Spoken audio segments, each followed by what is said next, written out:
Constellation is sponsored by Mint Mobile and their affordable, high-quality wireless service. Listen, I'm a fan of saving money. Who isn't? And hearing that you can get a real mobile plan for only $15 a month sounds insane. And maybe it is. But sometimes the insane is also true, and here, that's very much the case. It's not too good to be true. So keep your phone, keep your number, keep your contacts, and hey, keep most of your money too by switching to Mint Mobile. To get your new wireless plan for just $15 a month and get the plan shipped to your door for free, go to mintmobile.com/con. That's mintmobile.com/con. Cut your wireless bill to $15 a month at mintmobile.com/con. That's mintmobile.com/con. Constellation, Last Stand Media's conversational podcast, is brought to you by you. If you want to learn how to support our podcast network, head to patreon.com/laststandmedia.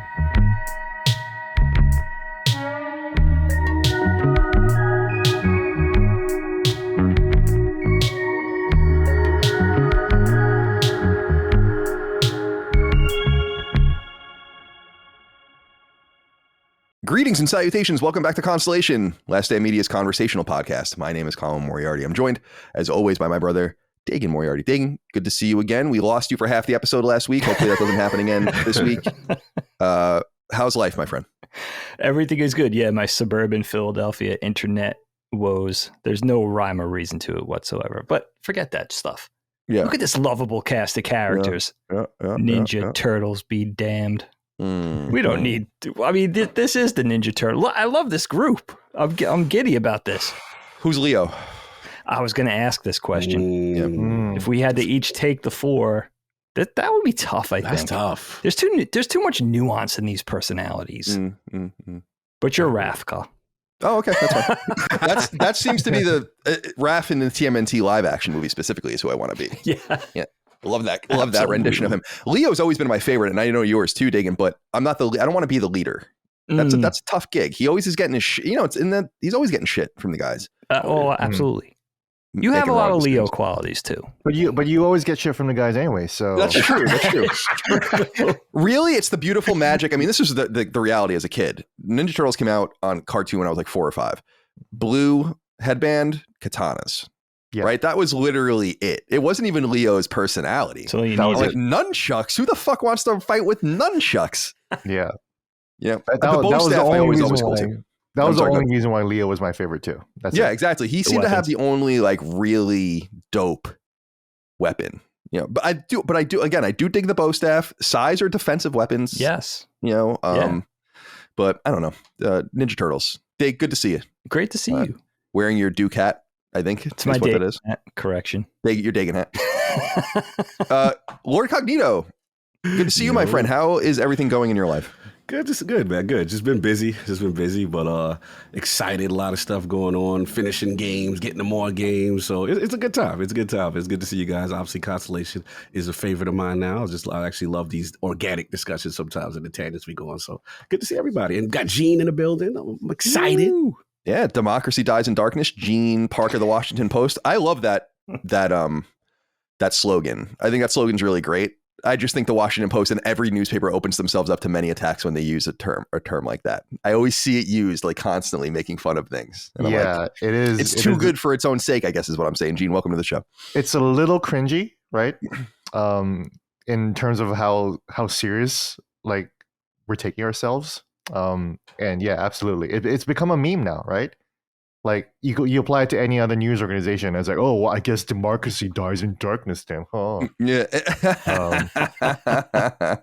Exactly. You're asking for it. Yeah, I hear that all the time, Yeah, it's ridiculous, but it's a good slogan. If you play Final Fantasy 16, democracy's dying in darkness in that game too.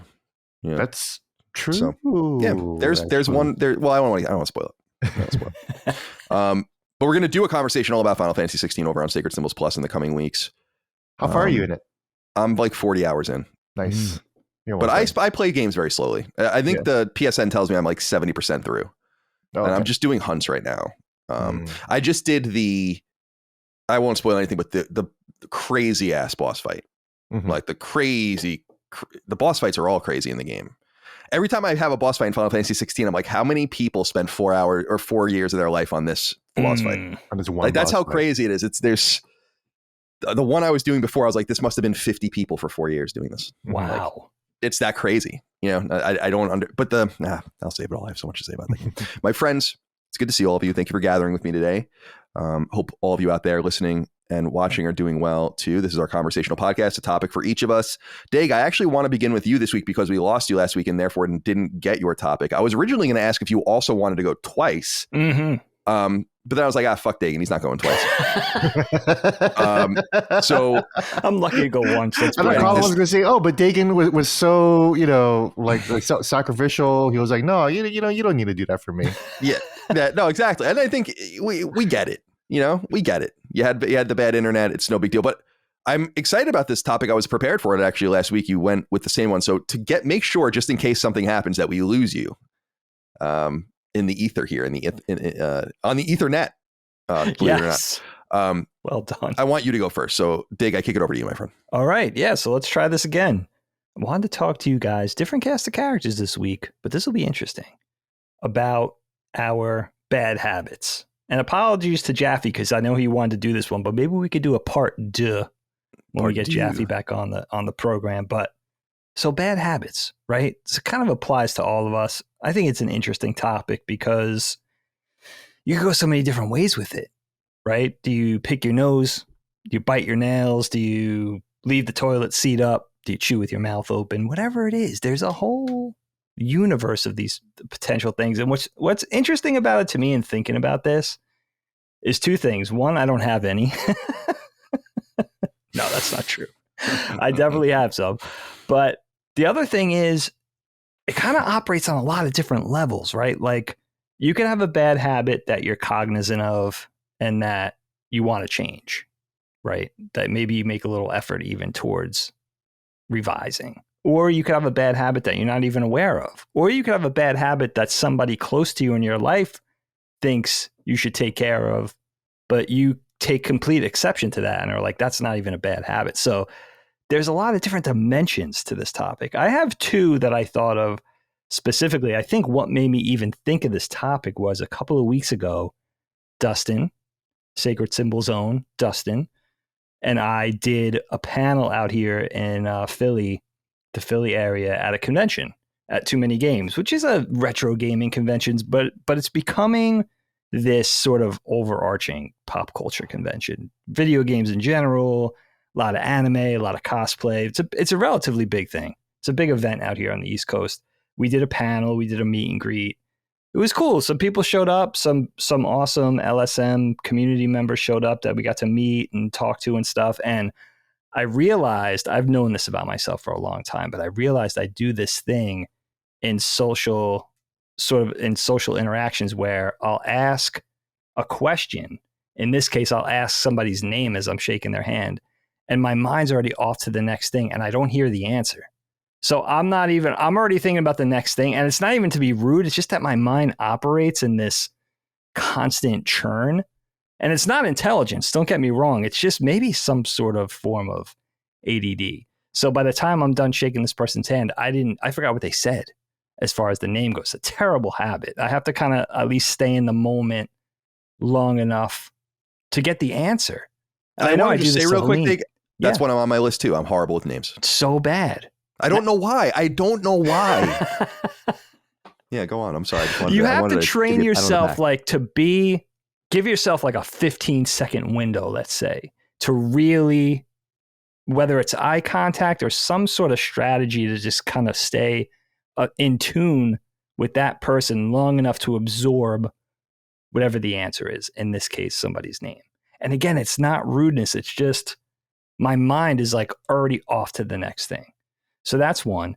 And then another one I thought of a few weeks ago that I do that's kind of weird and I don't know where it comes from is that not at home, but when I'm out eating in a public setting in a restaurant or something, and it could be a very fancy restaurant or a very pedestrian, middle of the road restaurant, doesn't matter. Fast food, doesn't matter. If I'm eating publicly, I wipe my mouth constantly while I eat. And it's not like I have some gnarly beard or ever had this crazy facial hair. I don't even know where it comes from, but it gets to the point where I realize I'm not even enjoying the meal because I'm so compulsively wiping my mouth.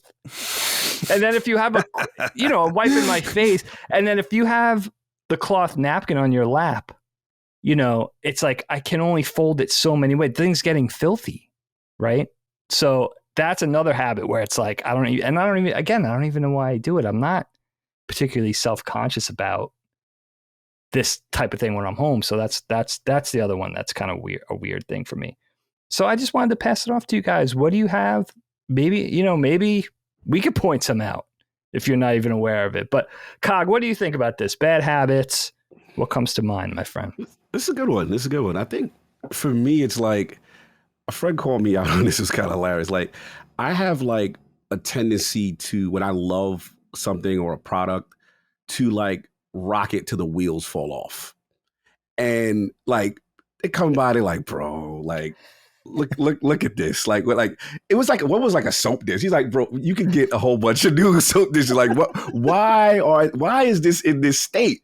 I'm like, nah, it's fine. I'm gonna get around to it. Like I procrastinate sometimes when I like the placement of things, a product, and sometimes there is a little pushback with change, you know, and I struggle because especially like when we talked about, I think one Constellation when I was talking about the iTouch and how like, you know, I really liked my iTouch. And even though like they discontinued, I was so oblivious that they discontinued it because I'm such in my little world of this is the way I like to consume my music and so on and so forth. So it's just funny because people, they love me for my loyalty, but they say your loyalty to products is ridiculous in the sense that you need like someone to come in here and like King gets like, for example, this is one right here. King cannot stand it. He's a statue guy. He's like, why is that on a bar stool? And I'm like, I don't want to put like a whole cabinet and do this big illustrious, statue collection. I got a bar. He's like, bro, that is not it. Like, no. Like, so he's like, because he knows me. He's like, I'm going to come over there and set it up for you. And we are going to eliminate this foolishness that you got going on here. So again, it's me holding on to my little way of doing things. And I'm a stubborn in that respect. I am stubborn. I'm a creature of habit. That's interesting. The whole thing about like old devices really resonates with me because although I would always get consoles at launch, just going back to, you know, middle school, basically in high school, I never felt like I wanted or needed them. You know, I felt like I was doing it because I had to. Like, I remember when PS4 came out when I was at IGN, the senior editor of IGN PlayStation, just running all that stuff. And people would be like, oh, what are you excited about? What are you looking forward to the PS4 being able to do? And I'm like, I don't know, man. I don't feel like I even need this thing. I like the PS3. You know, and so every generation, I feel that a lot where you just get very comfortable with things. It's what Gene and I were saying earlier is that I have a Apple Watch, but it's the cheapest watch. I have an Apple iPhone, but it is the one with the button, the SE. You know, I'm not a technical person. I don't know anything about that. I'm very happy remaining stagnant. So I can totally understand that. That's why I always say I'm a bit of a Luddite, really. I'm not even really into tech at all. In fact, I kind of resent it in a lot of ways. It's fucked. But there's that logic too of on the flip side of if it's not broken, don't fix it. Right? Like, why take the risk? Yeah, especially if something does it exactly the way you like it. You have that connection, right? And you want to stay right there. I agree with that, Dagan. Love it. I think that explains why Apple still sells the phones with the home button, because people just got super, super comfortable with that. That's the language that they introduced on how to operate a phone. Yeah. And then they decided to change it with the facial recognition, which was like, you know, to be fair, like 7 years ago. So it's, you know, it's old technology now, but still, you know. Yeah, I think this is technically the SE2. I got it last year. Like this is like the second form of the old phone.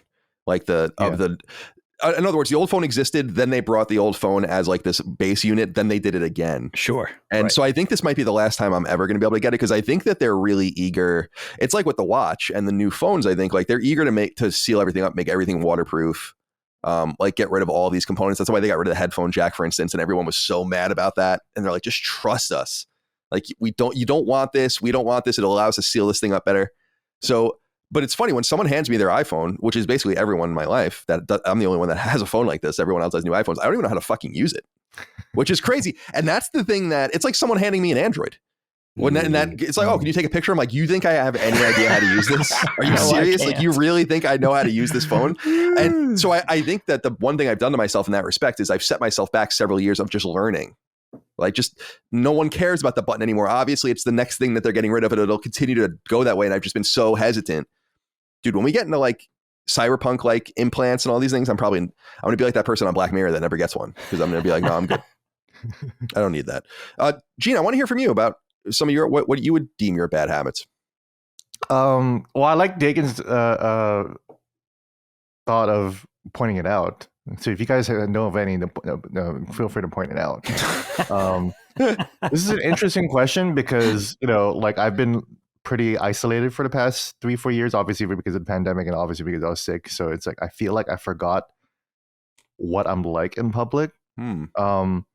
One bad habit that does prominently come into mind that I've had since I was a kid was that I shake my leg often and a lot, like all the time. I'm doing it right now, and it's probably because I'm nervous. It gives me something to do, and I heard it burns calories. That's what I justified to myself later on. Nice, and probably does. Yeah, probably. Because I'm just always like trembling my leg, and like I remember my dad used to just like he used to get so pissed off whenever I do it. But I was like, I can't stop it. Like you can't. Like you have to send me to therapy, and my parents didn't believe in therapy, so I just kept doing it. So I mean, my parents are Asian, so it takes a while for Asian parents to kind of get like, oh, therapy isn't just for crazy people. It's not just for the mentally ill. Well, I mean, it is for the mentally ill, right? Right. But mentally ill doesn't have to come with that stigma. So I just kept shaking my leg for decades, and I'm still doing it now. A lot of my worst habits I quit. They were cigarettes and alcohol, which is one of my favorite Oasis songs, by the way. That's a bad habit, liking Oasis too. Oasis, yeah. That was pretty rough on me. Dude, what's the story? Morning Glory is a really amazing record. I fucking love that album, and definitely maybe their first album. I think it's even better. Right. Yeah, they had like a small run of what I think would be like when they were still kind of cogent. And, yeah. Even the album after that was pretty good, and then I forgot what they've done afterwards. They broke up and they kept. Yeah, fighting. I mean it was all sorts of discord for like 20 years. But it was cigarettes and alcohol, which I quit both in 2000, like early 2018. Cigarettes I started when I was 15, and I was famous for smoking in the most inopportune times. Even when I was an intern at the local paper. I would meet with the editor-in-chief, and I don't give a shit who you are. I'm gonna smoke in front of you, and I'm probably gonna be blowing smoke like into your face. And she actually complained about that. Oh, interesting. And I was I was like 16 at the time, so I didn't realize what I was doing. But I was still learning smoker's etiquette. I don't think I was even properly smoking at the time. I don't think I was actually taking it into my lungs. Like inhaling it. Yeah. Inhaling it. I was just cigarettes are harsh, dude. Yeah. Yeah. I remember a buddy of mine had to teach me. He was like, I don't think you've been smoking this whole time. And then he probably taught me how to you were inhale. smoking it like a cigar. Basically, I was just sort of puff, Puffing your cools like a cigar. That's interesting. Yeah. My fucking Virginia Slims or whatever, Dude, if you were smoking Virginia Slims, that would have been sick. That would have been like one of the most hipster things you could have probably done is to smoke Virginia Slims. Awesome. Yeah. I was pretty hipster in my tobacco choices. Lucky Strikes. Oh, nice. Strikes. Virginia Slims, and the last one was the menthol American Spirits. Oh my god, just even mentioning that. That's my dad's shit is American Spirit, but he likes like the blue pack, like regular American Spirit. And he also used to roll his own cigarettes, so when our friends would come over, they would see like roaches in ashtrays, and they would think it was weed. And I'm like, I'm telling you, it's not weed. It's not weed. Yeah. I learned how to the roach. Yeah, I also learned how to roll my own cigarettes. My dad's friend used to do that, so we would just sit down together and just roll our own cigarettes. It was great. It was a really good bonding moment with someone else's dad. So. You guys, you and my dad should find a table at the wedding and when we get married and that'll be roll so some fun. cigarettes. That'll be hilarious. Tell him to bring his whole kit. Let's go. I probably won't be able to smoke them. I do resolve to probably start smoking again when I'm 70, because at that point I don't give a shit. If I you get feel like they would have again, solved a lot of things by then too, right?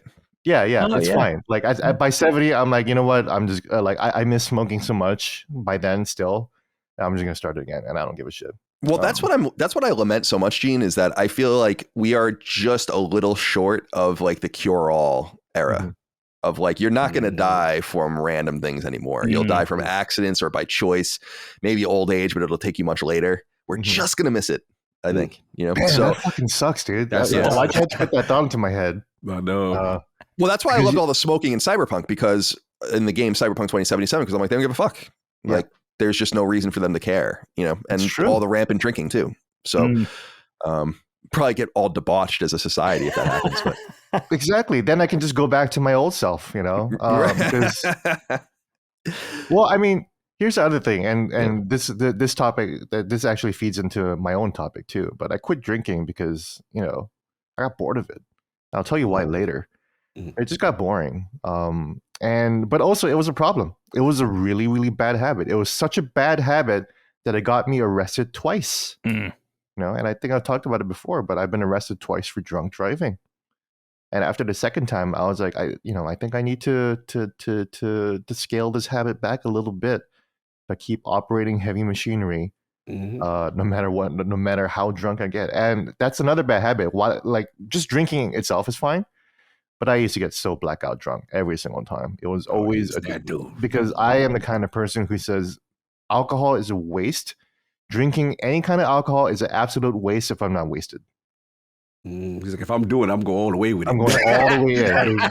There's no point in me having a sip of alcohol if I don't just go all the way in. Which is why I needed to quit, because it's like every time I would be around alcohol, I would just go all the way in. You're like one of those husbands the prohibitionist women hated. Yeah. You know? They would write like fucking poems about you. Yeah. About how you'd go and drink the Dole, be all fucked up, neglect the kids. It's nice to have a poem written about me. Just be written into legacy like that. Well, now you're a teetotaler. Yeah. Constellation is sponsored by Mint Mobile and their affordable, high-quality wireless service. Learn more now at mintmobile.com/con. So many of us are in years and even decades-long capture with our mobile phone providers, but it actually doesn't have to be that way. You don't have to spend an arm and a leg on your mobile plan to get everything you need, and you certainly don't have to disrupt your own life to make a change. And Mint Mobile is proof in the pudding. See, Mint Mobile offers plans at just $15 a month, and if you think there's a catch, well, there really isn't one. They keep prices low by running their company a lot like Last Stand does, keeping their physical footprint minimal and passing along the savings to you. No complaints there, as you well know. For $15 a month, Mint Mobile will give you access to unlimited talk, text, and data delivered over a nationwide 5G network. You don't have to switch phones or lose your contacts or anything. It's actually more simple than you may even think. Listen, I'm a fan of saving money. Who isn't? And hearing that you can get a real mobile plan for only $15 a month sounds insane. And maybe it is. But sometimes the insane is also true, and here, that's very much the case. It's not too good to be true. So keep your phone, keep your number, keep your contacts, and hey, keep most of your money too by switching to Mint Mobile. To get your new wireless plan for just $15 a month and get the plan shipped to your door for free, go to mintmobile.com/con. That's mintmobile.com/con. Cut your wireless bill to $15 a month at mintmobile.com/con. That's mintmobile.com/con. That's cool. I mean, I it's funny because we never talked about, it comes up every once in a while, but I don't know how to even put this. It's like, I definitely saw myself on the path to alcoholism. Mm-hmm. And I think I was, when I lived in San Francisco, specifically in LA, but really more even San Francisco, when times were relatively good, actually. And people know that I was like a prolific bourbon collector. So I used to buy bottles of bourbon and cases of bourbon like fucking crazy. And I had there's pictures of them, I'm sure old pictures. I had 70, 80 different bottles of bourbon at one time, often, and was just obsessed with it. And you drink those bottles of bourbon. And what's funny is that I just stopped buying bourbon and then drank all of it. And then it just went away. And then I just never really replaced it over those years. But there was a time like in my late 20s, early 30s where I'm like, I am not at first base with this anymore.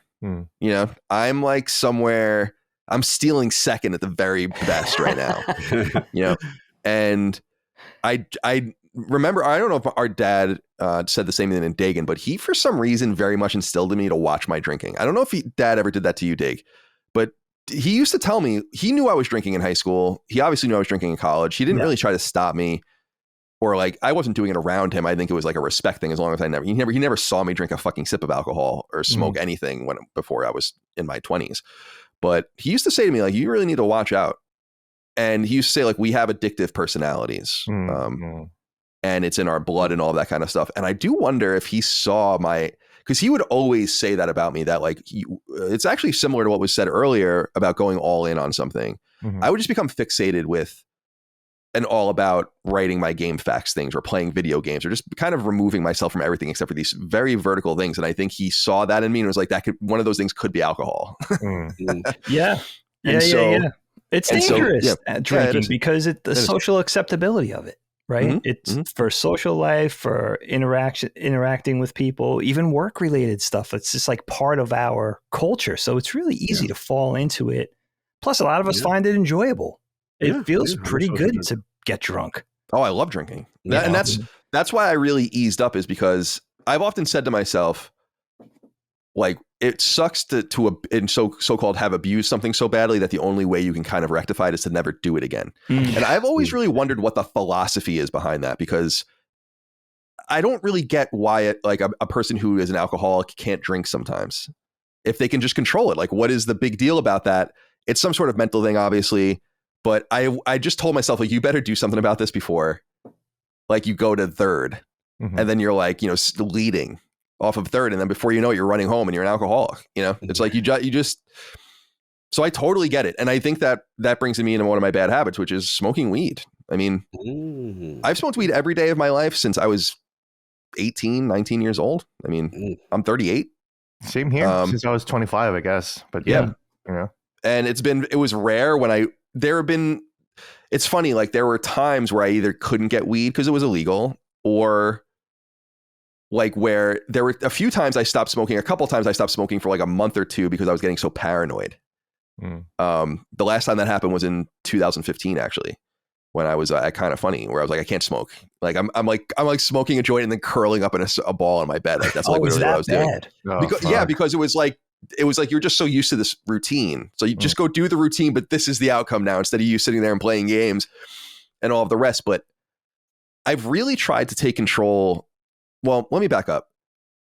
Marijuana is my vice, like 100%. And I do try to justify it through that lens that I don't really drink at home. I go out, when I go to a bar or like a restaurant, I'll drink, or when I go to a party or whatever. And I've never done I've done shrooms, which I don't really consider a big deal. I did opium by mistake once, as a story we told on the show. I accidentally smoked opium out of a hookah, thinking it was weed. Ramon and I, my best friend. Oh, that's right. Did that together at Northeastern, and then we tried to walk home from the frat house, and a cab pulled us over and said, "You shouldn't be walking here late at night," and brought us home for free. That is awesome. So that's like and I was like so lucid, I remember. But I've never really abused any of those kinds of things, and I've never really been into pills. I told my story in the past about how, like, my friend introduced me to Percocet when I was a junior in college, and I did it for like 2 days, and then my girlfriend at the time was like, "You are a fucking dirtbag and you can't do this," kind of shit. And I took it really seriously, and I was so surprised about how easy that was as well. It's just like, this is too easy to feel this way. Percocet made me feel like I was drunk.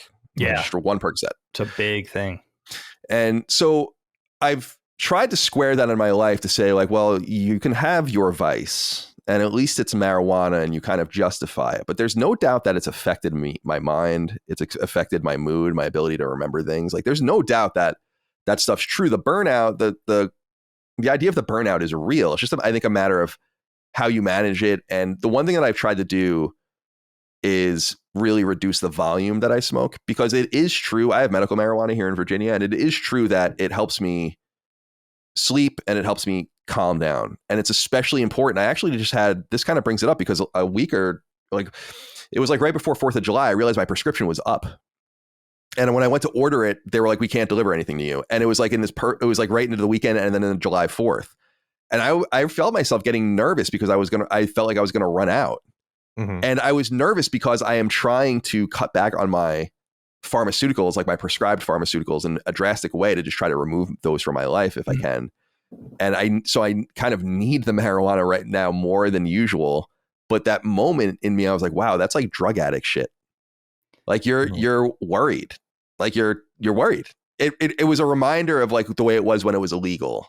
Right. And you used to have to like call the dealer, and you didn't really know if he's going to have any. And sometimes it was fine, and sometimes it wasn't. And so it really depends on their fucking personal schedule and whatever they're right, exactly. If they feel like they're up to it or whatever, Dude, I used to buy weed from a guy in Boston who lived on like the 5th floor of this building, and he would literally, you'd call him on a cell phone, and then he would literally just drop the keys out of the window for you. and then you would come into the building. Old school. Old And that's the school. way you would do it. I'll never forget it. He was. I won't even say his name because I don't want to get him in trouble. But he's someone still around. And so that reminded me of that era because you would buy an ounce or whatever, and they were like $300 for an ounce or whatever, and then you would kind of get to the bottom of it and be like, oh man, we got to like call someone or and that was like the kind of the feeling you got. You have and to plan ahead for it. You have to budget in the time for that. Exactly. But in the last 10 years of having medical marijuana, that went away because it was like, who gives a shit if you run out and just go get more? I mean, you can go get more whenever you want. It's like you can fall over it. And it was just that one, I was in this calendar pincer where I wasn't going to be maybe able to do it. And I was like, I don't like the way that makes me feel. I think I got to kind of pay attention to that. So one thing I've been trying to be mindful of really the last 6 months is volume, because I've gotten way too much just smoking flagrant amounts for no reason. And that's not the idea. And that's not really what I'm trying to do. I don't want to be baked all the time. I really want to manage my anxiety, which is through the fucking roof all the time. And so by volume, I was really proud of myself because last month I only made one order from the dispensary. Of course, it was a very expensive order, but it was one order and I didn't have to order anything for the entire month. And I was like, all right, I'm taking steps, I think, in the right direction. I think a lot of it, frankly, comes down to an oral fixation, which is so weird. You think so? I love smoking. And it was what Gene was saying earlier. Like if someone's smoking a cigarette, I haven't done it actually probably in a few years, and I've never bought a pack of cigarettes personally, but if someone's smoking a cigarette and I'm just standing there, I'll be like, they're like, you want one? I'm like, yeah, all right. And then I'll just smoke it. Or when I go to Vegas, I just smoke cigars and cigarillos and Black and Milds like the entire time I'm there. I don't know. It's something weird. I like it, but you don't like candy, but Kyle, you might want to try lollipops. Who the hell is it? I think it's a contractor that I use from time to time. The guy's always got a Tootsie Roll Pop or a Blow Pop in his mouth. And I finally, I never seen him without. He gets out of the truck. He's got a lollipop, has stick hanging out of his mouth. And I finally asked him, and he's like, "Yeah, I'm trying to quit." In his case, it was smoking. But I see it from time to time. When you see somebody who's really, he doesn't look right with a lollipop. He or she doesn't look like basically anyone older than college age. Then you're like, that guy's trying to quit smoking or weed or something. Plus, Kyle, I have to say, I salute you for trying to cut back in this culture of ever increasing social acceptance of marijuana. What happened in Maryland? They just approved recreational marijuana in Maryland, right? Yeah, it's being approved. I think recreational marijuana is approved. No one's worried about it.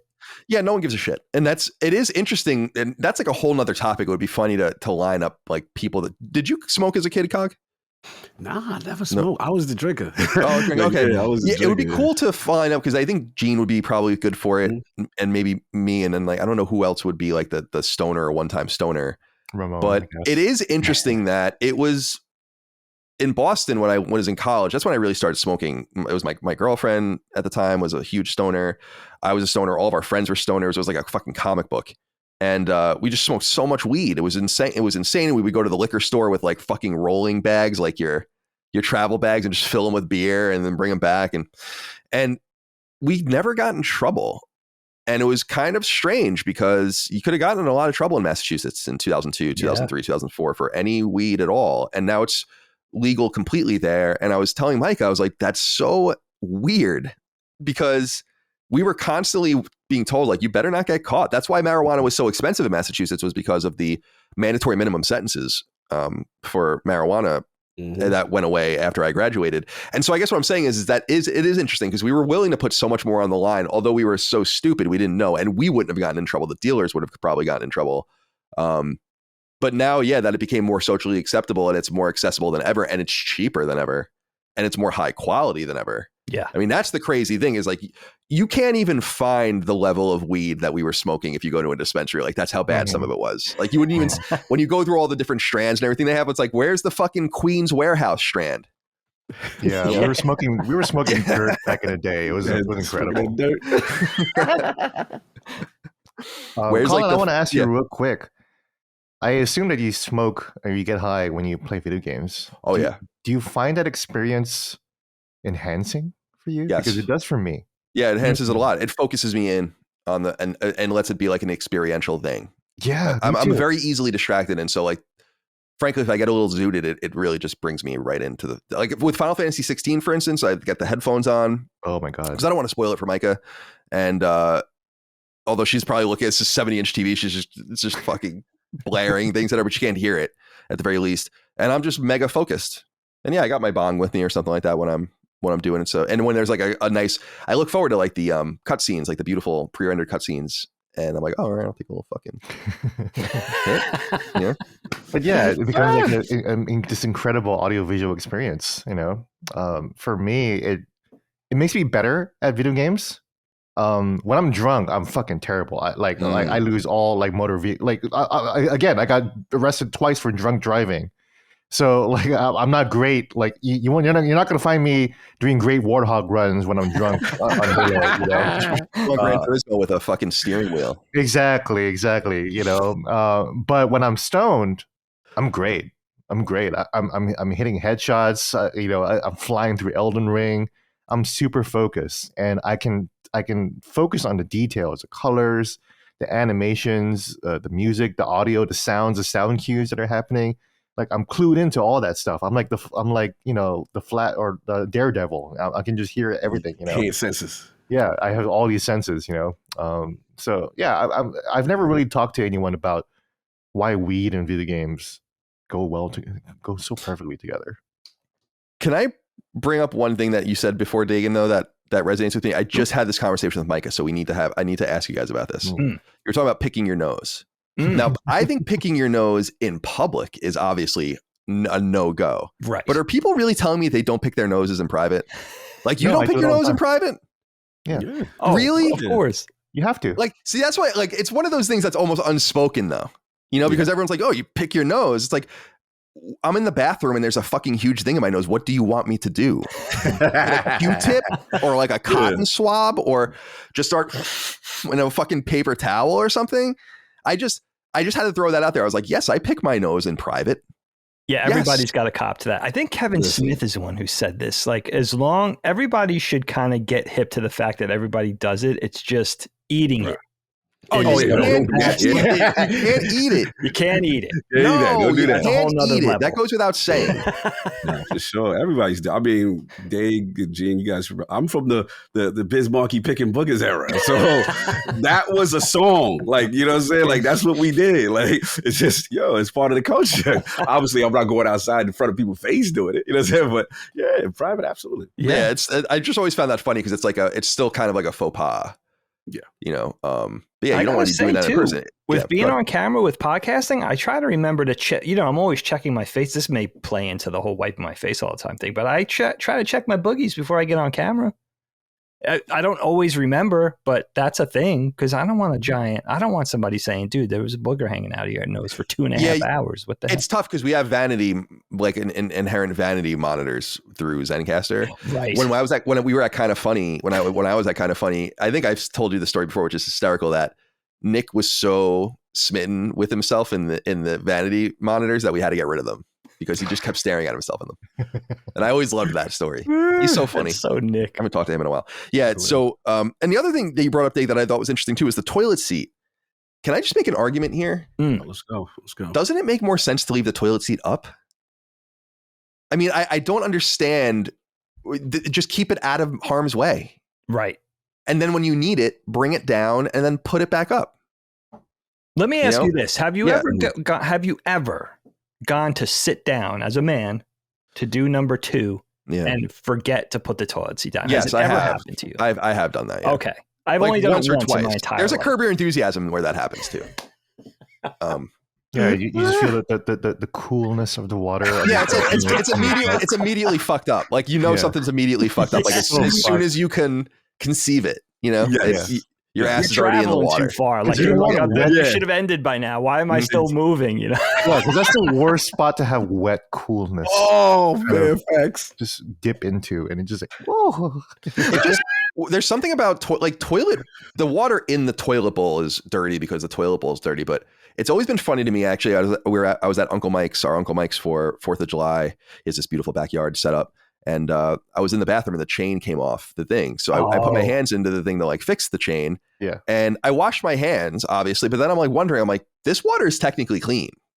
It's just Yeah. it's for some reason just too near Yeah. because like it goes into the toilet from here. You should have done a little upper decker while you were there. Yeah, dude, I love the idea of the upper decker. Poop into the tank. Yeah, definitely. So you flush the poop into Dude,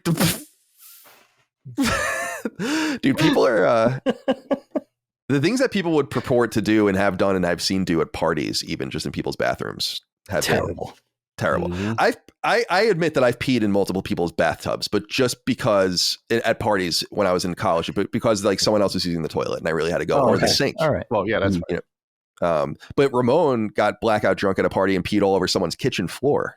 oh my god. We'll get him dude. to tell that story one day. Oh, for fuck's sake! I had so many people do that, and it was. Oh, God, it was Our old not roommate good. Chris came home. Chris was so funny. He's from Long Island, East Hampton, and he came home and just opened up his closet in his room and peed in his closet like it was a urinal. I had never done anything quite like that. No. I always thought that was interesting because I've been blackout drunk. Maybe I did and I didn't know. You know, because I had no idea what the fuck happened. That was a different door. Yeah, I've had friends do it in elevators, Mhm. right? Their apartment buildings and stuff. Yeah, I've never been that. I've been out of my mind drunk, but I've never blacked out. I should knock wood. And I've never been that out of sorts where I didn't, realize what room I was in or something like that, Hmm. And I mean, the spins, I was probably just short of that, though. I probably got lucky on a lot of occasions. But yeah, that's always it's amazing what effect chemicals could have on your brain. It's pretty fascinating if you think about it. I've blacked out probably a half dozen times, and I actually remember the situations for a few of them because they're funny in hindsight, but they're kind of insane, at the same time. Our sister Allie's best friend Janine's little brother Anthony is a year younger than me, and we were buddies. Actually, we worked together. And one day we got really fucked up. He was driving around. I was smoking out of a bong. Then we went and got drunk, and blah blah blah. We were at Cody Derby's house, which is down the street from us. My good friend Cody. I pass out in his backyard, and then the next morning, like in the grass. And the next morning, his mom, Lainey, who I love, is waking me up, being like shoving me, like, "What are you doing? Like, what are you doing out here?" And I crawled into their house because it was closer than our house, obviously, and then passed out on the couch and like was there for the entire day, like just in their living room. Yeah. And I was like 19. I'm sure it wasn't a good scene, The last time, though, as I said on a show that I got blackout drunk was in San Francisco. It was like doing car bombs and stupid shit that you don't do unless you're an idiot, and smoking, which gives you the spins, obviously. And that led to a 2-day hangover, which is a very rare thing for me. And I was like, I'm never, ever drinking like that again. And I never did. And that was 2011, I want to say. Yeah. So The hangover will do it. yeah, well, Hangover I'm just like, gets I haven't been hungover since that day.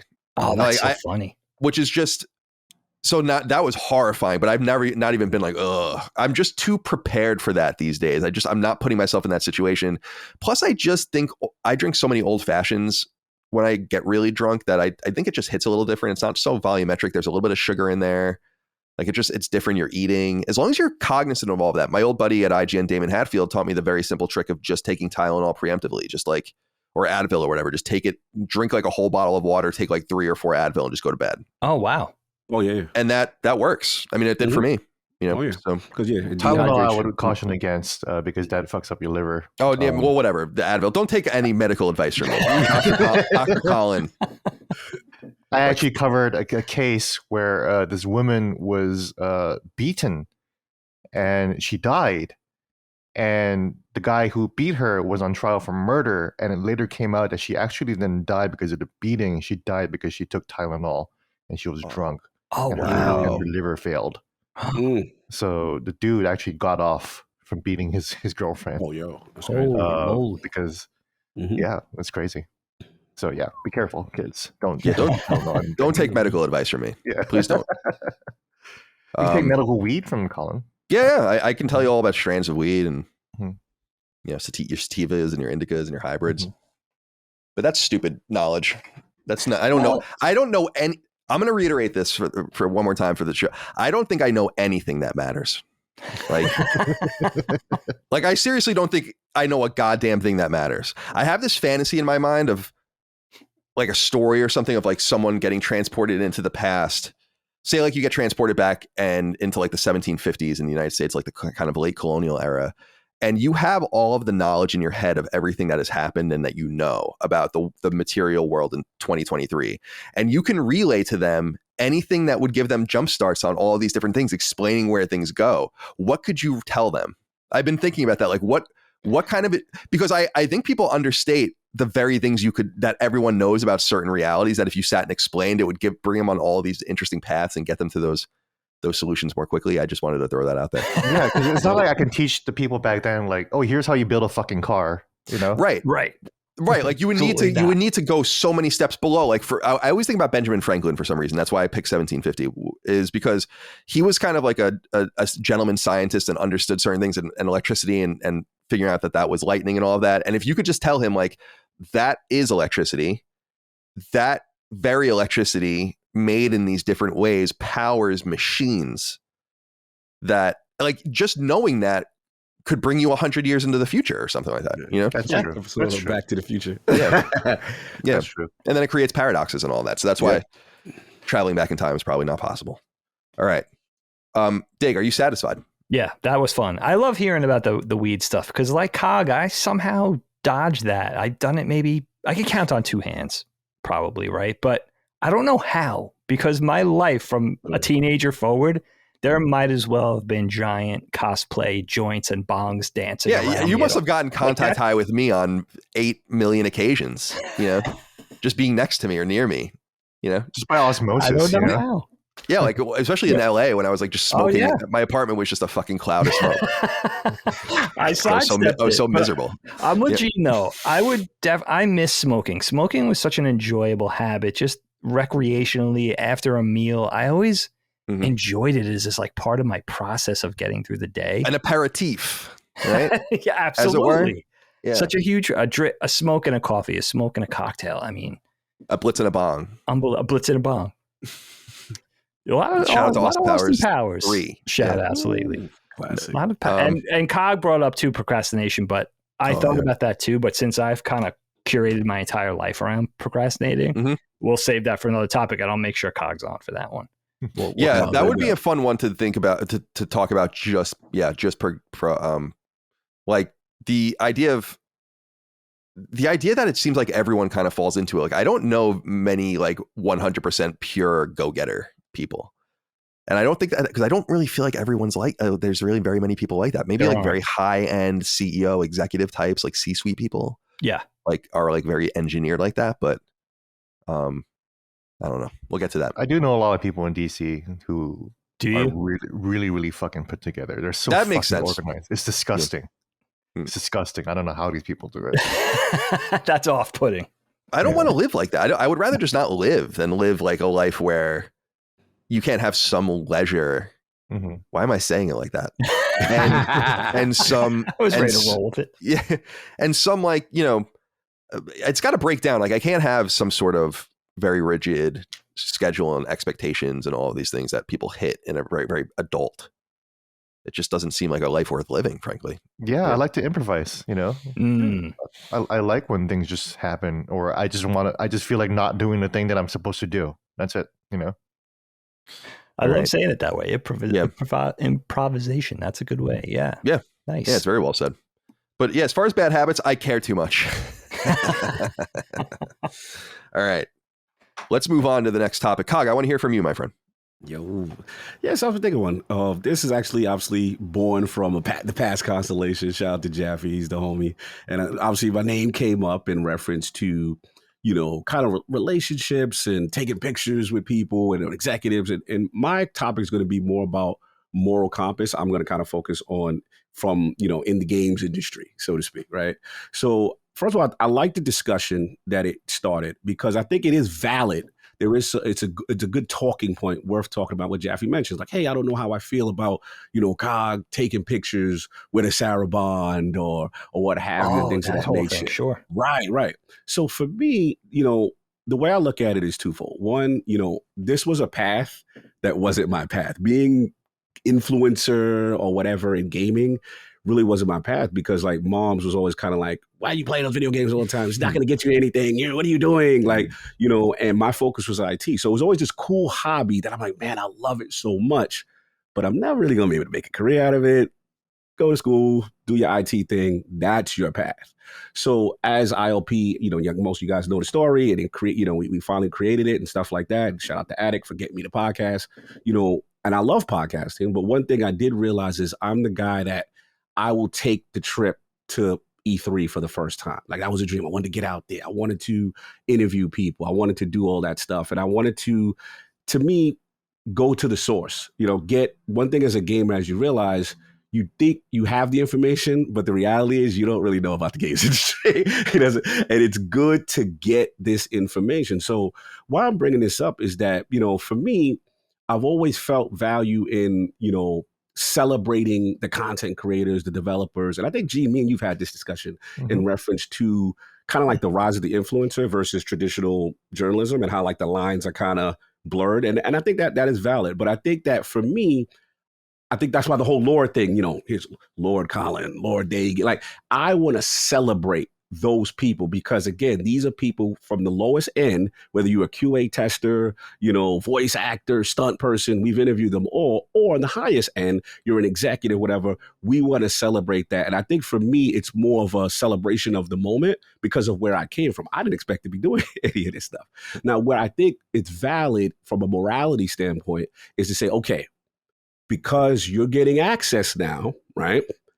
Can this bias you, right? Can this influence you when now you got access to a review code or you took, you were hanging out with such and such, and as a result, you won't go in on that person or that game because of that relation. I think that question is valid. For me, I think it's one of those situations where how we got our bones is, even one of my sayings is, I'm not going to tell you what you want to hear, but what you need to hear. I'm even that way with my friends, which is like, I've had friends not talk to me because I'm like, bro, this that you're doing is a problem, or this person you're dating is destructive and you're going down a path that I really don't want to see. And they'll get mad at me. Everyone else is enabling them like, oh no, it's fine or whatever. No, bro. Like, and they'll get mad at me, cut me off. and then as time goes on, and we heal, and they go, you know what, Cog, you were kind of right. Because I believe in honesty to the point where even it might be destructive to a relationship, but I've always been that person. So the reason why I bring it up in reference to the industry is that I remember specifically, I think it was like 2019. Whatever that year, Sony decided to not go to E3. I forgot what year that was. Yeah, that was 2019. Right. Because they had that really weird one in 2018 with The Last of Us and Ghost of Tsushima and all that. So Xbox has E3 to themselves that year. I remember it like yesterday. Me, Sov, Attic, we go in there, and it was this high expectation for what was supposed to happen. I gotta be real with y'all. That E3 was terrible to me. So I literally remember walking outside of the Microsoft Theater, and we had our camera equipment, we had all our stuff, and like, no, we need to go live now. Let's talk about how we feel. And we destroyed the show. we literally, like, this was not it, especially when Sony didn't come, and we go on and on. What I'm trying to get at, the long-winded version of this, is that the cool thing that I take pride in, and I've had this from different walks of life, developers, executives, whatever, well, they'll ask our opinion on something. And I always tell people, like, you sure you want me to tell you that? You sure you want an assessment from me, the honest assessment? They're like, yes, Cog, because we know you going to give us the real. And I think that's one of the biggest compliments that I've ever had. So I get it. I think it's fair to question anyone who, quote unquote, has a relationship or, with someone or something like that, and to see if that's going to seep into the content. I think that is absolutely fair. And I think it's the last point I'll say, I think it's on the individual, right? Your moral compass, how you react after you get said access or whatever, and that's going to reflect on the content. And I think that's a personal decision, but it's just something I want to talk about and expand it to you guys in reference to, you don't have to take it to gaming if you don't want, but just as far as the, moral compass, maybe I'm actually curious about Gene because, obviously Washington Post, obviously you've, interviewed a lot of people, huge things of that nature. And like, how do you handle as far as like that gray area where you're getting access? I mean, I think you interviewed, was it Druckmann and like you had a big thing, and obviously like how do you balance that where people, may say, oh, I don't know, Gene gonna give a good, Last of Us gonna be a 10, you know what I mean? Like, how do you juggle that morality there is my question. I think the closer word is ethics, because that's what we use in journalism ethics. That's what the whole fucking Gamergate thing was about, I guess, right? Ethics and games journalism again. That's essentially what we're talking about. Cog, you and I have talked about this because you have pointed to me that I am one of those games journalists that do not look down on creators. And I've always been really, really happy that you and other people notice that, because that is intentional on what I'm doing. It is something that I want people to notice.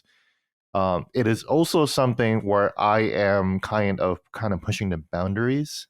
Just on Instagram the other day, I posted a picture of me and Nintendo President Doug Bowser. That's not something that most journalists at my level should be doing or have been doing before. But I do want to push the boundaries to kind of push me to more a creator level, something closer to you guys. So yeah, if Sarah Bond was around, I'd take a picture with her, no problem, easily, no problem. Sorry, Jaffe, but it kind of goes back to what you were saying about, I think people, I've been pretty harsh on the Xbox before. I just praised the hell out of Diablo 4 yesterday. But I trashed the shit out of Diablo Immortal the other month. I gave it a terrible review. I gave it one of the most harshly worded reviews ever. And I feel like I still can do that while still separating, I guess, myself from the journalist or whatever. I think it's a lie that I can't be a fan of like Nintendo or PlayStation or Xbox or whatever like that, because I am. That's just the nature of what this business is. You're supposed to like playing games. And I think that's one thing that a lot of my readers and fans have pointed out to me. And that's something that a lot of people say. It's very, very clear that Gene really, really loves video games. Like, it comes off in my work, and it comes off of how I talk. And again, that's very intentional. I want to be the person. I want to be some Solomon who's just like, yes, Zelda is a 8.10 or whatever like that. And I decree from on high. I want to say I fucking love Zelda. I want to say I fucking love Final Fantasy. I want to say that Final Fantasy 16 moved me to tears. I'm not going to sit back and say, oh yeah, it was a very interesting game. That's just not what content creation is these days. And I think that's what a lot of like people in journalism today kind of are slow to understand. Which is why, like, we have a music critic at the Washington Post. None of you could tell me his name. And I could go out in the street here in Washington, D.C., and nobody will be able to tell me his name. But if I drop the name Anthony Fantano, everyone's going to know, oh, yeah, the needle drop. Yeah, on a melon. Mm-hmm. Okay, yeah. That shift has already happened. It was already starting when Colin and Greg started kind of fighting, which is why I look to them as, even before the fucking BuzzFeed people left BuzzFeed, before that whole meme of why, quote unquote, why I left BuzzFeed to become the Try Guys or whatever like that. Colin and Greg did it way before, and they were groundbreaking in what they did. Absolutely. And that what they did informed and colored my view of how journalism should be. Another thing I'll point out is that this whole idea of objective journalism really comes from, well, it's very unique to me. It was fascinating when Colin was getting mad at IGN when during the whole Palestine-Israel conflict, and Colin didn't like that IGN was basically saying "Free Palestine" and you using the front page for it, and that's not something that I can do. And some of these people have accused me of being a political bench setter, and it's like I have no choice but to be one. I can't do that. I can't do what you games journalists do. I can't go out and say "Free Palestine." If I do, then I'll get fired. Straight up. Period. No questions asked. A Washington Post journalist a decade or so ago got fired because he attended the March for Sanity sponsored by Jon Stewart and The Daily Show and Stephen Colbert. They're not even political. I remember that. Yeah. They're not even actual politicians, but they do have a viewpoint. Yeah. And they're on Comedy Central. And because the journalist attended that, he got fired straight up. Oh, wow. You know? Just from being there. Wow. Yeah. So it's really, really interesting and funny and laughable to me to hear other games journalists get mad at the fact that I'm not saying, oh, abortion, the pro-abortion, pro-choice or whatever like that. I can't fucking do that shit. I can't.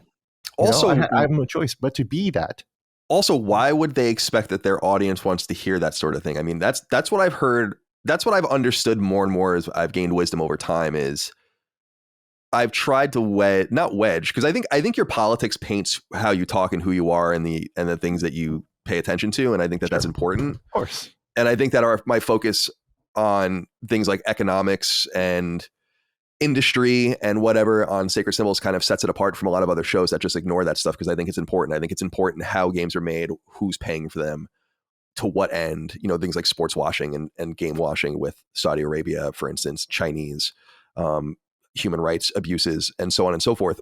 So that obviously is painted politically, but beginning really with 2020, I guess is the election that it took me time to get to, was like, that was the first time where like, I don't think people have any idea what I did in that election, because it used to come up, like those are things that used to be said sometimes in passing or sometimes as bigger topics in the content. And I just kind of realized, in my own opinion, I don't want to hear that from the people that I'm listening to for certain reasons. Why the fuck would I think that people that are listening to me for games coverage or tangential games coverage want to hear diatribes about these other things? So I've really tried to check that about myself. It actually bothers some people that I don't do that. Mm-hmm. But if people are curious, I didn't vote in 2020, which was how I played it. I wasn't about to vote for that shit show. Now if they deliver that onto us again, and a Constellation, of course, is the place for these kinds of conversations. They do the Trump Biden thing again. I'm gonna be so far up that third party's ass with maximum donations to the PAC and tons of work to disrupt the system as much as possible. But the place for that conversation is here, or somewhere else in private, not Sacred Symbols. And so I guess I'm saying that because, Gene, these games journalists that's why I don't think a lot of them want to be in the space, because they seem insistent on talking about that stuff when it's not even related. And I think you have to love games to approach them from a point of view of saying, it's like, why when you see a game like Final Fantasy 16 is your immediate reaction to dissect all of these negative things about it instead of seeing anything positive about it? It's a sexist. Jill isn't a woman enough. All these Kotaku hit pieces or whatever. I think it's just a sign of the times, and I don't think people really want to hear that stuff. They want to hear criticism, but they want to hear it in a deeper way. They're getting it in a deeper way on podcasts and on YouTube channels than on these very rote and tired websites that say the same things over and over again. The reason that the Palestine thing at IGN bothered me was not necessarily because they were taking a point of view per se, but it's because we all fucking know the point of view, right? Because you are so predictable in every way that you don't need to tell us. We get it. Yeah. And I think it's what I've said when I left IGN. I'm surprised on one hand and not. They never replaced me. And I often wondered, and I've even asked, it's like, why not get a Trump voter? Wouldn't that be interesting? Yeah, just get the other perspective. Yeah, just get someone. Just get the other perspective. And people are like, well, why does it matter who you vote for? And I'm like, well, if you're going to talk endlessly about identity politics and social politics and wedge, like the famous Kotaku PlayStation 5 review that was about Joe Biden's election. It was hysterical. It was earnestly written like that. Yeah. And it's just so funny to me that people don't understand that. I don't think they want that. If the allegorical. I want to rant about Ian Walker for a bit, because I tweeted out. I fucking hate the guy, and this is partially why I tweeted out advice for journalists, saying, if you're really, really stuck on a story, stop having so much anxiety about it. Stop caring so much about the story. Just fucking write it and publish. That's it. If you're on deadline, you need to publish. And he quote tweeted me, and he was like, journalists don't ever do this. You have to feel passion for everything that you do. And I'm just like, I'm not fucking talking to games journalists right now. I'm talking to regular journalists. These people are so fucking tunnel vision that you have to be passionate about games and everything like that. I'm not even talking about game journalists. If there's if the White House is under attack, Don't stop fucking caring about, oh my God, democracy. Fucking write that the White House is under attack. Publish it. There's no time for your anxiety or your hangups, your emotional hangups, or how you feel about the story, whatever like that. No, shut the fuck up and write and publish. That's for the editorial, Yeah, and I'm saying this advice because I have thousands of regular journalists following me. These are people that work in local TV news. These are young journalists who are still trying to come up, and like they're covering cops, they're covering city council. I'm talking to them. I'm not talking to game journalists about like, oh, like just publish the Final Fantasy 16 review because whatever, I'm not fucking talking about that. But these people are so fucking tunnel vision that they can't think of any other type of media that they do, Yeah, Ian and Walker. The other thing though too is that to your point again is that what you said earlier about these people don't even want to do this. It sounds like they don't.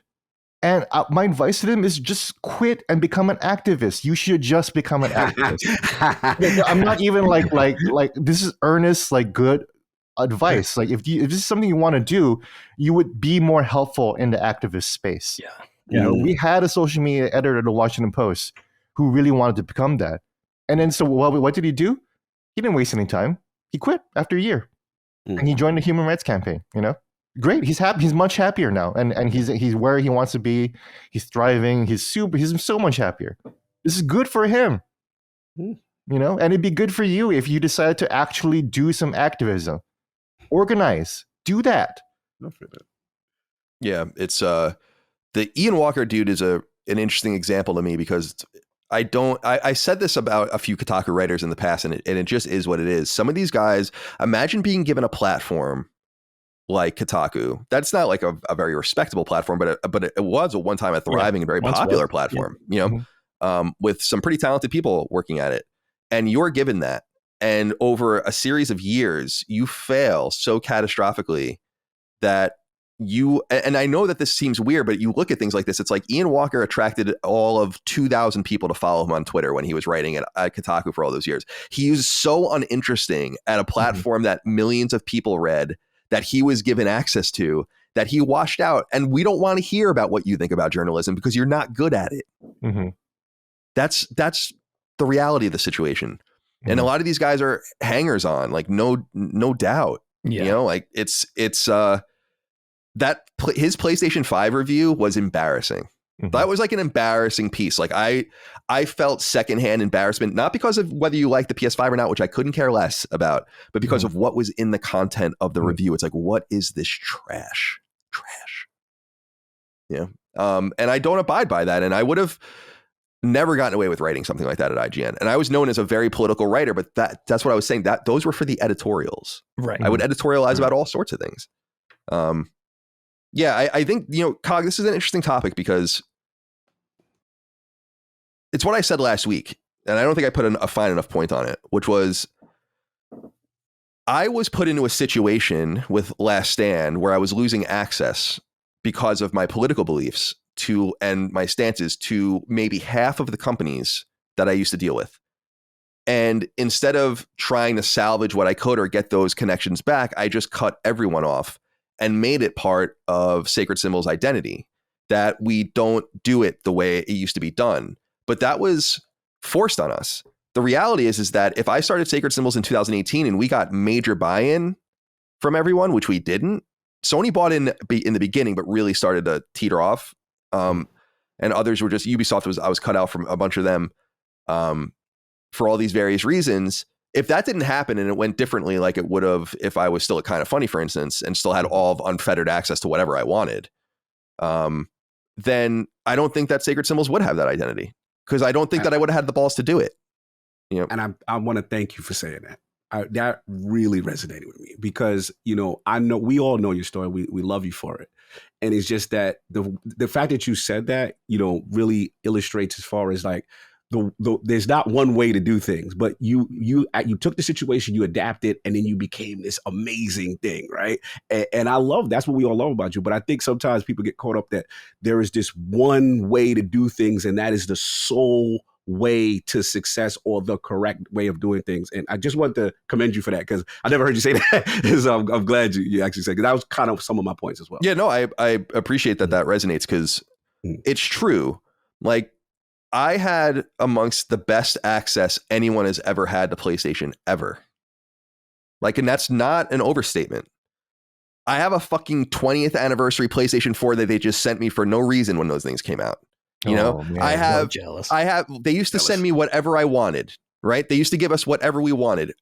They used to send us cases of games, you know, when they would come out at IGN to give out. They would come in sleeves, like you would get them at the store.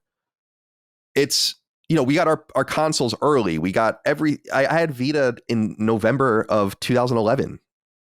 You know, I always tell the story about how we had Killzone like 6 months early. It was like, it was so just early. What the fuck? Because actually, it was Killzone 2. Because people will remember that it got delayed, and it was a delay just to find a better calendar time in the calendar for it. So the game was done. So they sent out review copy, and then they delayed it in that window, and people can go read the news about it. I'm just making these points that I had this level of unfettered access, and I'd like to think that I wasn't biased by it, but I also probably was. I just can't define it. Mm-hmm. Like, that's where my kind of hindsight admittance comes from, is like, I can't point at anything that said you did this differently or pulled this punch or didn't say this, because that's not true. I gave Sony games bad reviews. I wrote really bad editorials. There are fucking Scorched Earth Podcast Beyond episodes. Everyone knows those things. But I do wonder, knowing that I could go to E3, right, and just walk up to any booth and be like, I want to play this now, basically, right? I have an appointment now. Kick anyone off the kiosk, you play it, right? I remember them dudes. And it wasn't to be a dickhead. It's because I don't really want to be here. I'm just doing what I got to do. And this is the kind of access I have, or what we would call behind closed doors access. They would be showing us nothing behind closed doors often that wasn't on the show floor. It would just be like, you don't have to deal with all the riffraff. Yep. Yeah. You skip a lot, or sometimes you'd have that specialized booth where it was media access only, whereas the riffraff, they on that line waiting for a specific kiosk kind of thing. Right. Exactly. And so like little things like that, I think do matter and do add up. And I think that level of access is coveted reasonably so, because the easiest way towards some sort of relevance is to have access. If you were there at Embargo with a Final Fantasy 16 review and you are literally nobody, then that's something. I mean, that's something interesting. And we forego that because we couldn't get that level of access from some of our important partners. And it sucked to have to say to the partners, and I've called them out and I appreciate them, the Square Enixes, the Tecmo Koeis, whoever, that like still reach out and are still like, do you want this? Do you want? And I'm like, I'm sorry, like I can't. Like, we've just made this decision.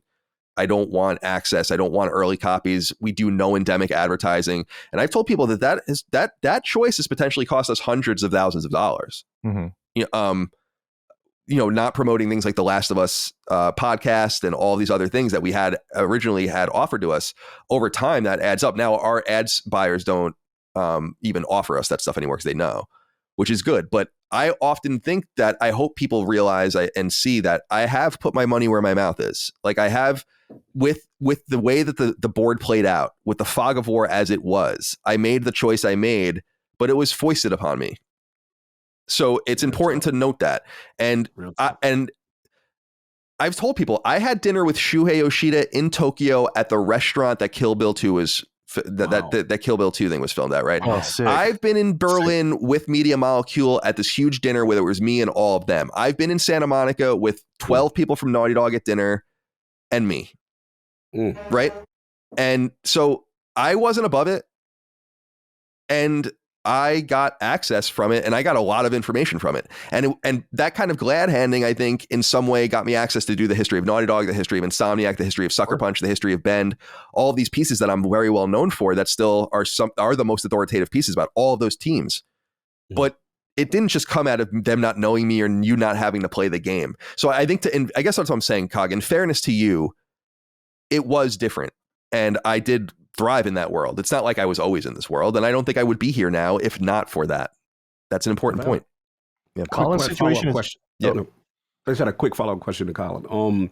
In reference, the other thing I want to talk about, because you got me thinking, in reference to friendships, right? And you know, we cross paths, you know, because of that access during that period you were in, and so on and so forth.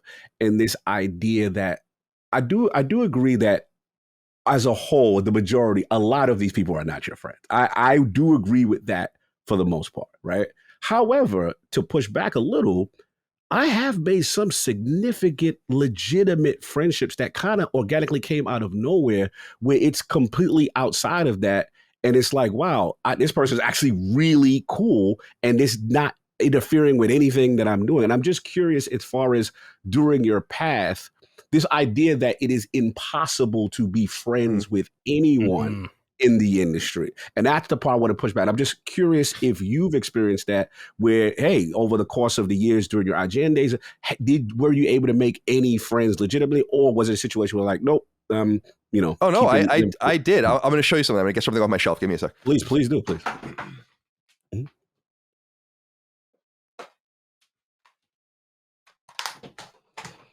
I was getting a case. So this is Resistance 3, one of my favorite games. And it's signed by the entire team. Wow. And you could say it says Resistance 3 loves Colin. Oh, Right? It's like all of them, you know, on the inside of it and stuff awesome. too. That's awesome. So I bring this up because I did get close, not only to individuals, but I think teams, where I would go visit them. And and I would cover their games and be invited to the studio. I used to go to Insomniac quite often because they would always be fucking pumping things out. And I was a big Resistance fan. And so when I went there to see it, they gave me this. And like after it had come out, and this was a red flag to my bosses, actually. And from that point on, I wasn't allowed to cover Insomniac at all. And you might notice that at IGN. There was one broken rule with that, which was when Sunset Overdrive had a preview event, they sent me to go preview it. And I actually still have my Insomniac sweatshirt that I wear to this day, or my Sunset Overdrive sweatshirt that I still wear to this day, because they thought that would bring interesting balance to it. But I did. Like, James Stevenson's one of my closest friends in the industry, who's the head of marketing at Insomniac, but the creative directors of Resistance, Marcus Smith and Drew Murray. Drew Murray went to the initiative and then came back. They're both close friends of mine, and so I have made, like, we bring them up sometimes, and it's like kind of a joke, but like Neil Druckmann is a personal friend of mine, like, and I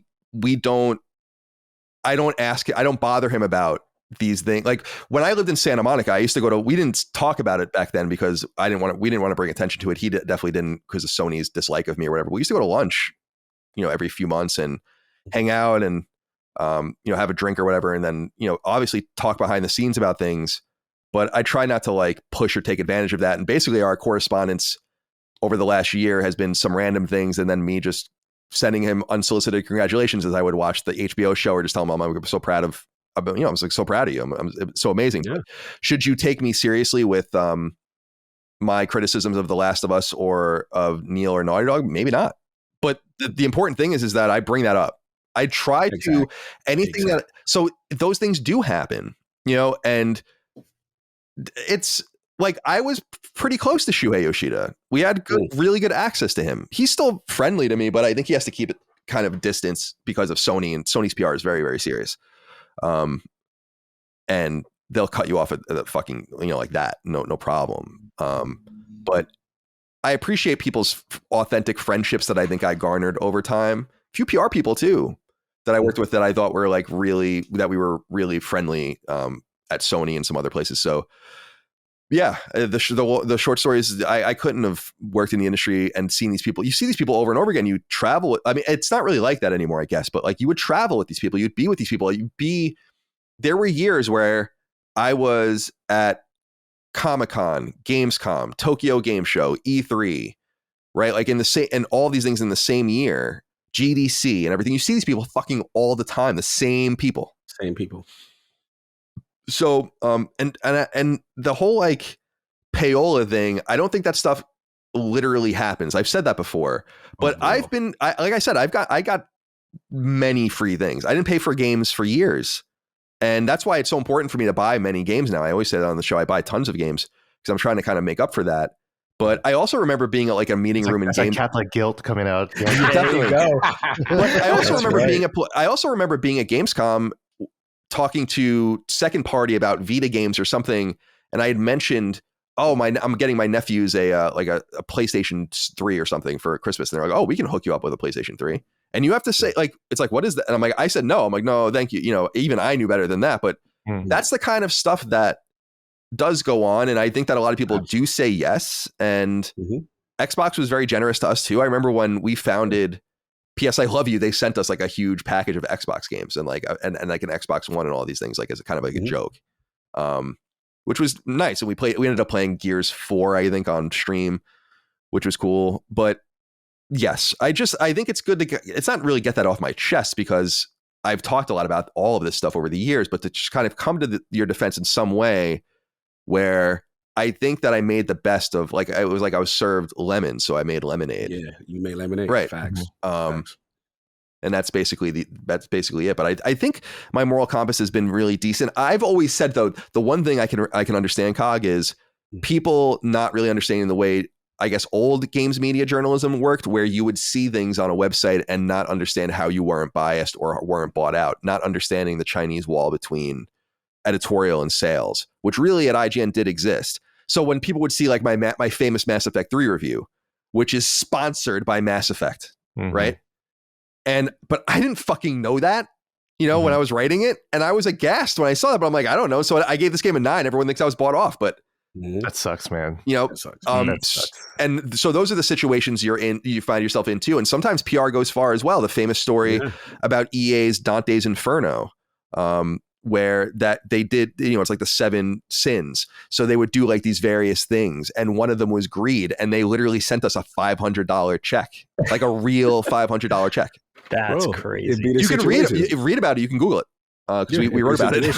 One last thing to add, because I got to open up to everybody else. Please. It's a great discussion. Is that like just recently, like I went out there for Summer's Game Fest, it's me, Attic, and we met with like, hey, let's just go meet for breakfast for a couple of content creators. Let's have this, you know, breakfast. We're like, all right, cool. So everyone's having a good time. We're talking. Aaron Greenberg happens to come by. He's like, hey guys, you know, what's going on? Whatever. Hey, you mind if we take a picture? You know, that kind of thing. So I'm like, all right, sure. I'm not gonna say like no, you know what I'm saying? Like I did breakfast with my friends and I paid for it. No, like, so it was just funny. The picture goes up. So everyone's like, there it is. Payola, they got him. A greedy bought I'm like, I paid for this breakfast. like, what are you talking about? But it just goes to show you. But I understand, like you're saying, how you felt about the Mass Effect thing, and you're like, you know, the promotion thing afterwards. But it's funny to see because, again, how people can literally assume these things about you and then create a whole narrative off of that. And I didn't really feel like I needed to address it. It was just funny to me. I was laughing. I was like, if they only knew. And it's funny is Greedy actually put up the tweet. Oh, by the way, I didn't pay for that. I didn't even think he was going to do that because I didn't feel it needed to be explained kind of thing. But it goes to show you that kind of stuff. Yeah, it's interesting because Xbox's people are so upfront right now, like the way Sony's people used to be. Sony has obviously neutered everyone, and Gio Corsi leaving and Shuhei seemingly being demoted and all the other things. I don't know what they're doing. But if that situation happened to me, like Jim Ryan, who I knew and met a few times, or back in the day, Sean Layden or Jack Trenton or someone would come up to me and, you know, backslap me or whatever, I would be like, get the fuck away from me, Jim Ryan. I mean, I'm obviously going to be cordial and friendly towards them. They're nice people. But it's also true, like you're saying, like he didn't pay for that. Well, dude, I've stayed at some of the most beautiful hotels in the world and had dinner at some of the most nicest restaurants on the dimes of publishers. Like that is true. It's true. You know, I've talked about how Bethesda rented out an entire resort in the mountains in Utah to announce Skyrim. People can go if they remember that. It was the Stein Eriksen, I think it's called. It's like this beautiful place, and it was off season. And how much did that cost them? Probably hundreds of thousands of dollars at the very, very least. I actually went to West Virginia for the Fallout 76 release, and they had us all in this beautiful hotel that's also in the game. But the Washington Post paid for my trip and for the hotel stay. Yeah, some places would do that. So like, I remember because the Washington Post is like there, and then like IGN, it's like, you know, like we're the one, we should be spending the money for that. You know, it's funny you say that because we would take the free travel and the free lodging. Some places like Game Informer, I remember, wouldn't do it. Like they would go, but they would pay for it themselves. We didn't even have that level. So that's what I'm saying. It's like it's just on the real. Like that's the way it was. I don't think anyone was bought off in any literal way. And I never heard of a story where someone's morals were truly challenged. Like dude, you know, I would tell you. Like well, the review game is almost what some of the least interesting stuff about the ways a place like IGN runs. Like reviews are almost like there's so many more interesting things than that. Yeah, good. One thing that happened to Last Stand Media, Colin, when you said you were being cut off because of your political views, I think one thing that a lot of people don't know, including journalists, including my own coworkers, including people at the New York Times, people don't know that the roots of objectivity in journalism isn't because of some highfalutin like moral standard to be objective or whatever. That started because in the late 19th century, early 20th century, advertisers didn't want to advertise with you if you had too strong of a political viewpoint. So the news industry decided, hey, we're losing money because we're too political, because we're actually taking sides. Mm-hmm. So why don't we stop taking sides and then we can just get money from everybody? It's so interesting. It's not because of some rule, because of like we're so much better and we're going to be the judge of news or whatever like that. It's only because we're fucking losing money. It was purely because of capitalism. That's it. Objectivity in journalism has its roots because the companies want to appease advertisers. Mm-hmm. So, Colin, if you decided to neuter your political viewpoint, then you'd be in that then you have all these, then you would have the endemic advertising, then you would have that access. It's very, very interesting to see this happen to you. Oh yeah, like my connections to a company like SNK or something would be like non-existent because of how much shit I talk about the Saudis buying that company. But that's just part of, I can't neuter that part of me.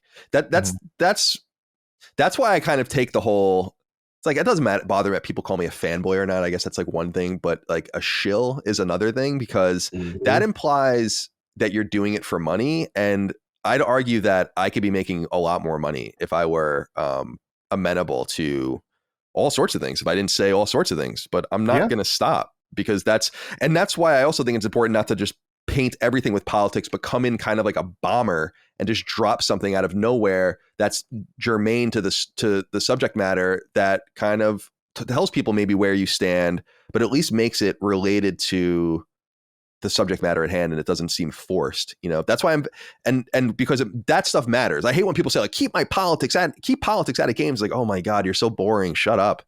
That's not the point. That's not what we want to do. What we want to do is we want a logical and rational and balanced approach to that kind of coverage. That's all I want. I think games coverage should be mega political. That's awesome. I just don't know why they don't understand that they speak to only one side. And it's fun. That's why you're like the pendulum you're talking about, how it kind of swung away from subjectivity. I feel like is actually swinging back towards subjectivity. Yeah, it is. Yeah.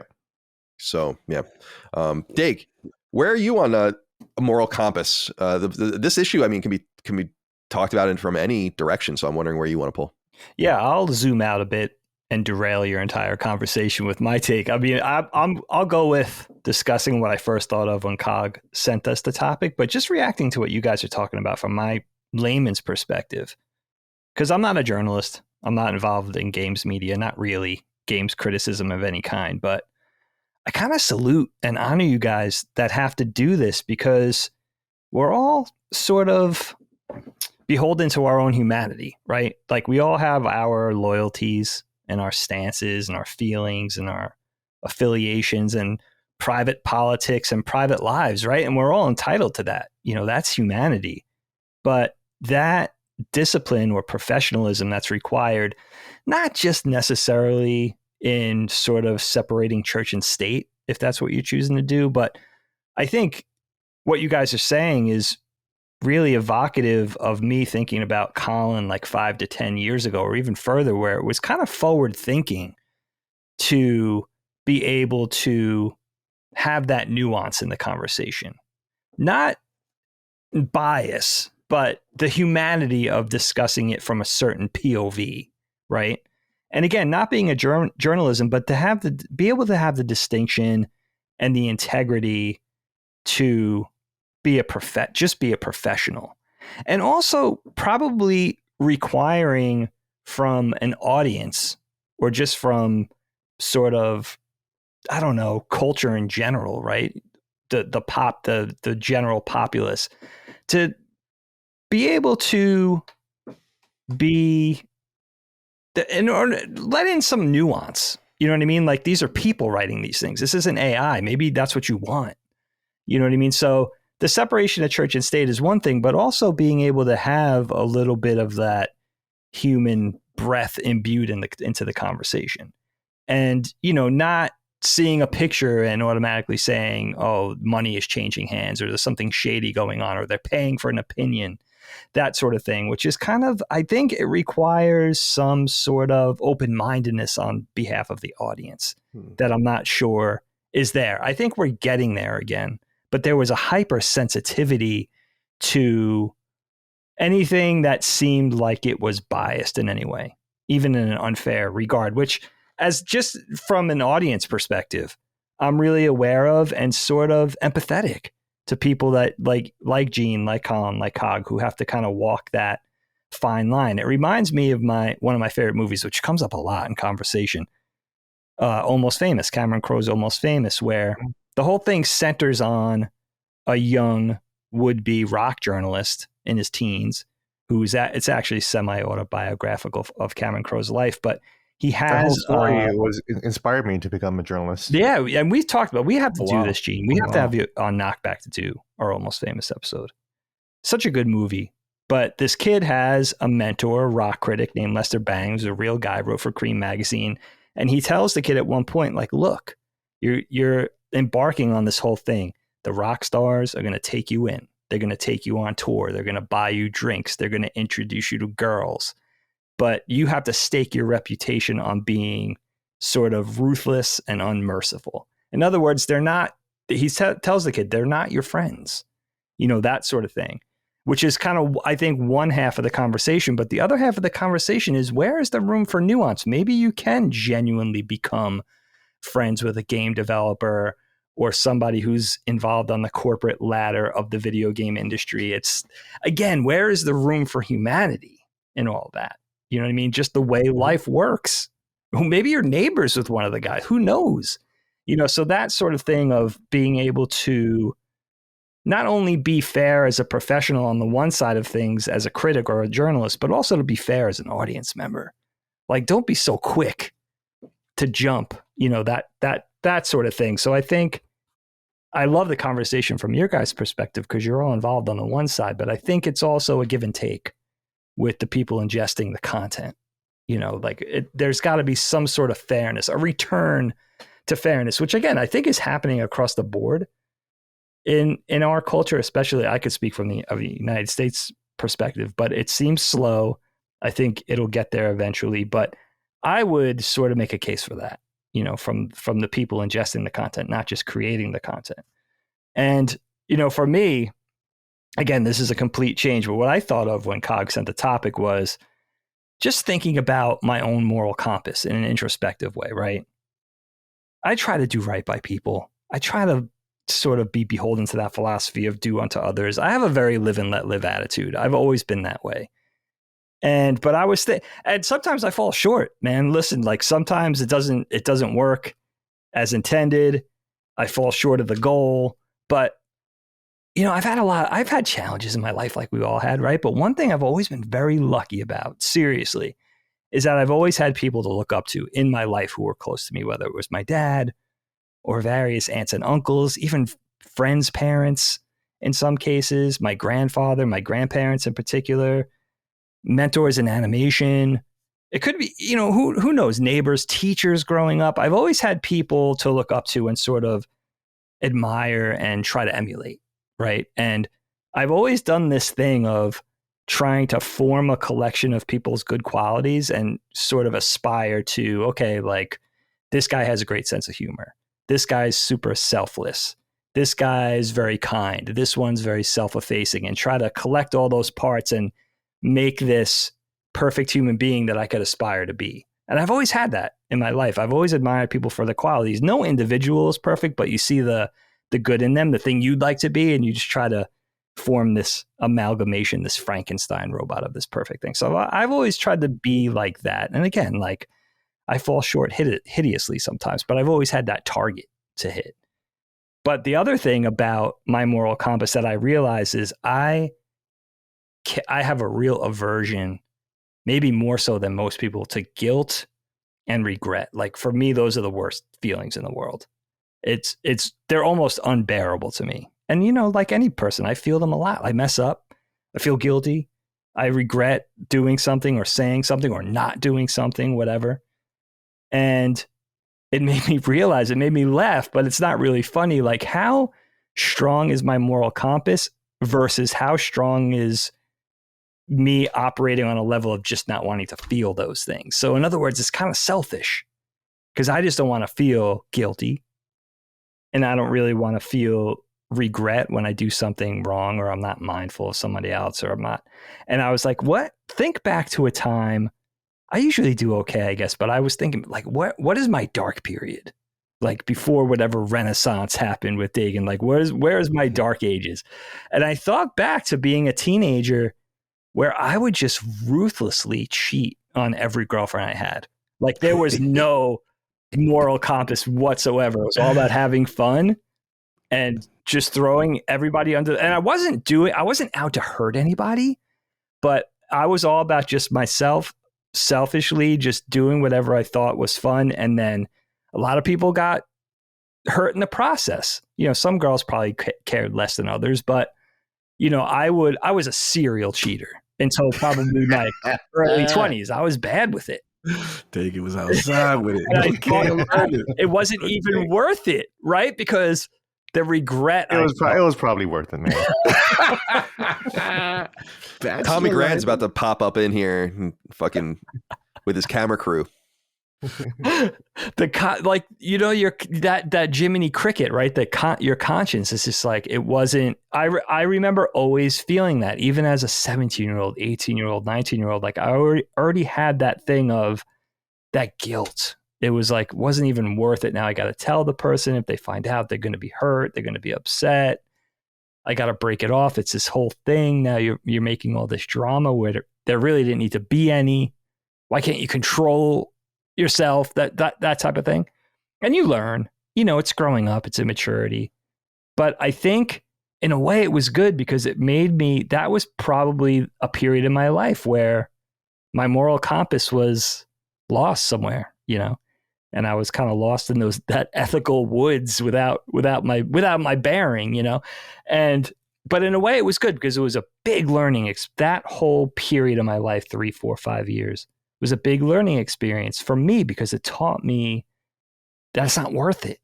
You know, it's just not worth it for you to feel that way. But then again, it makes me laugh because I'm wondering, like, how much of it is you're a good person? How much of it do you just not want to feel, like those emotions that take over sometimes for days where it's like, oh man, that regret and that guilt. Again, Gene was saying Catholic guilt. That's a real thing. You know, that's a real tried and true thing that's woven into your fabric, I think. Growing up Catholic, it's just a thing. Like we walk into the church and see the guy hanging there nailed to the cross and stuff like that. It's all and this guy did it for you. Like that image of this guy did it for you, you know. It's kind of that it's sunken into our very grain, like so early in life. You know, so that's what I thought of when I thought moral compass. It's like, well, you know, generally on the day to day now as an adult, as a grown man, I think I do an okay job. But it's funny to think we've probably all gone through those periods where it was like, you know, you're throwing your moral compass to the wind. And that was mine. That's real. You're not a serial cheater anymore. That's funny because I great to admit because there's that saying, once a cheater, always a cheater, right? There is that saying, there is that saying, which I don't believe because I wasn't a serial cheater, but I did cheat on one girlfriend multiple times. I didn't break a lot of hearts. I just broke her heart. Like I destroyed it. Oh my God. And that's mostly because like I just stopped being attracted to her and I didn't know how to break up because I was break up with somebody. So, yep, that's real. Yeah, that's real. Yeah, and it hurts when it gets done to you, boy. It sucks. Yeah, it happened to me too. So you know. Oh my God, yeah, I've been cheated on catastrophically in my past. Yeah, you know, it's like So I can honestly say I've never done that. I think I might have I've emotionally cheated. in my past, I would say. We all do that. But he's flirting mentally. Yeah, exactly. Come Or on, like, the I'm not dead thing. I'm married. I'm not dead thing. yeah, That's- Exactly. I think porn, people could too. change. Porn. I do think people porn could is change. emotional too. So Yeah. Yeah. I think there's a capacity, there's a percentage for change for people for anything. Like, I don't believe, somebody was talking about this recently on a podcast, but I don't believe people could change 100%. I just think as a dad, I could tell you, at least with two individuals in my life, people are born the way they're born. I've seen two kids come into this world with their personalities, and there's very little wiggle room.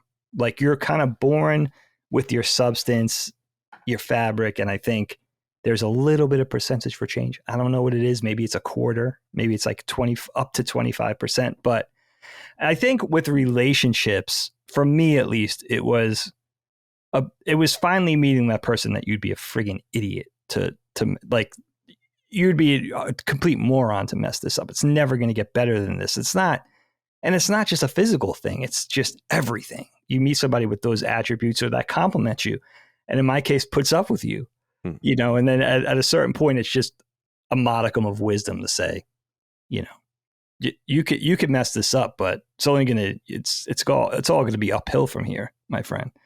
So, for me, that was the thing. But I still regret that because, and again, some girls didn't care. They brushed it off. They were probably cheating on me too, but it's weird to go through life with that brazen attitude of like, it's just about your own hedonistic pursuits. And you're not even thinking, I think this is being young, right? But you're not even thinking about the ramifications or how it's affecting others. You're not even you're really not even mindful of that. Yeah, you're in your own pocket. Yeah, exactly. Mm-hmm. All right, good topic. Are we satisfied with this one? Yeah, good. Very stuff, good. Yeah. All right, excellent. All right, so we've heard from Dagan, we've heard from Cog. Gene, I think it's time that we now hear from you, my friend. yeah, my topic today was kind of general, just the neighborhoods that we come from, or the cities that we come from. And I thought about this topic because it's actually a line that you said, Colin, several months ago, and this was actually in defense of me. When you were talking about why games journalists were freaking out about me showing up on the podcast, right? And then you described them. They were asking what's going on in the world. And you described them as what's going on in the world.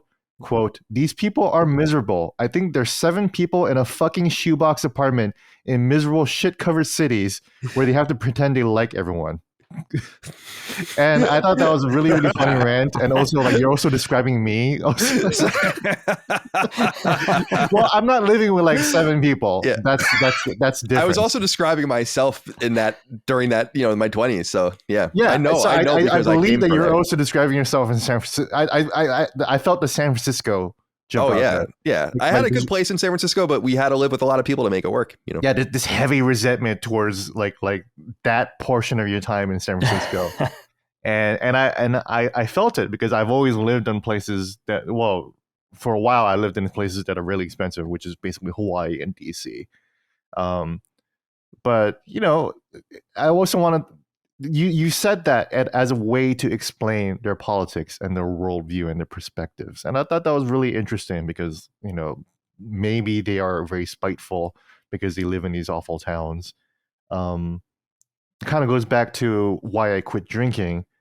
I think the real reason why I quit drinking is because everybody in Washington D.C. is so fucking boring to drink with that I have no. It's either drink with these really, really boring people who have nothing to say about their own lives, or I just drink by myself. And that in my 40s started to feel like, as I was approaching my 40s, started to really feel kind of sad. And I was like, I don't really want to become that person. Mm-hmm. So that's why I quit drinking. If I was still surrounded by fun, interesting, dynamic people who are down to have fun and everything, then I probably would still be drinking, I only really met one person who I enjoyed drinking with, and she was actually the first girl I went on a Tinder date with. And I actually just hung out with her the other week, and we still had a great time. We didn't drink, but she's still an interesting, fun person to be. She's a former reporter for Fox News, Oh wow. and she's the only person that I found in DC to be interesting to hang out with and drink. But I'm also thinking about like how I was raised on Guam, where it's a 98% Roman Catholic background. So that in itself, we've talked about Catholic guilt in this episode, but that in itself has informed my worldview and like how kind of limited it was. I really didn't meet an evangelical Christian until I went to college in California, where I finally met somebody who didn't believe in evolution, and I was shocked. I didn't understand that how people like this can exist. But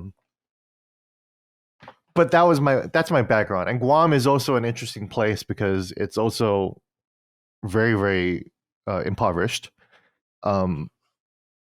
People, there are very low wages there, and I've never lived in a house either. I've never.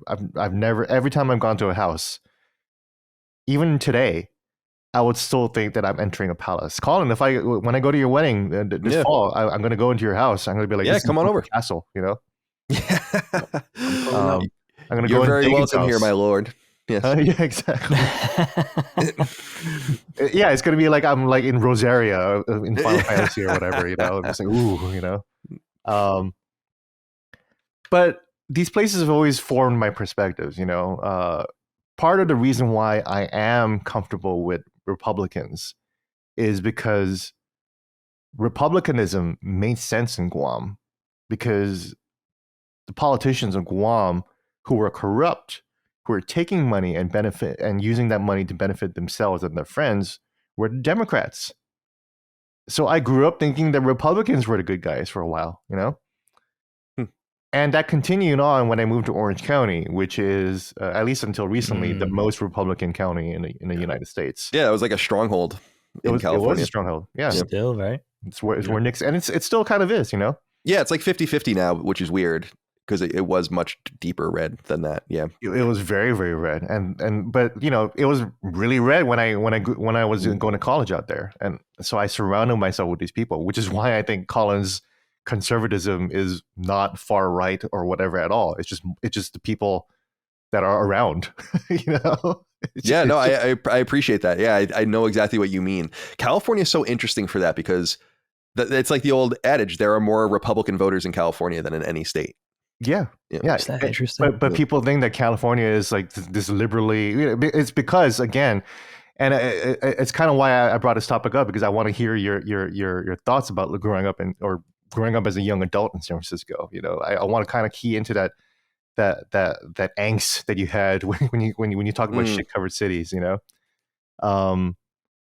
then I moved to Hawaii, which was very democratic, but only to a certain point.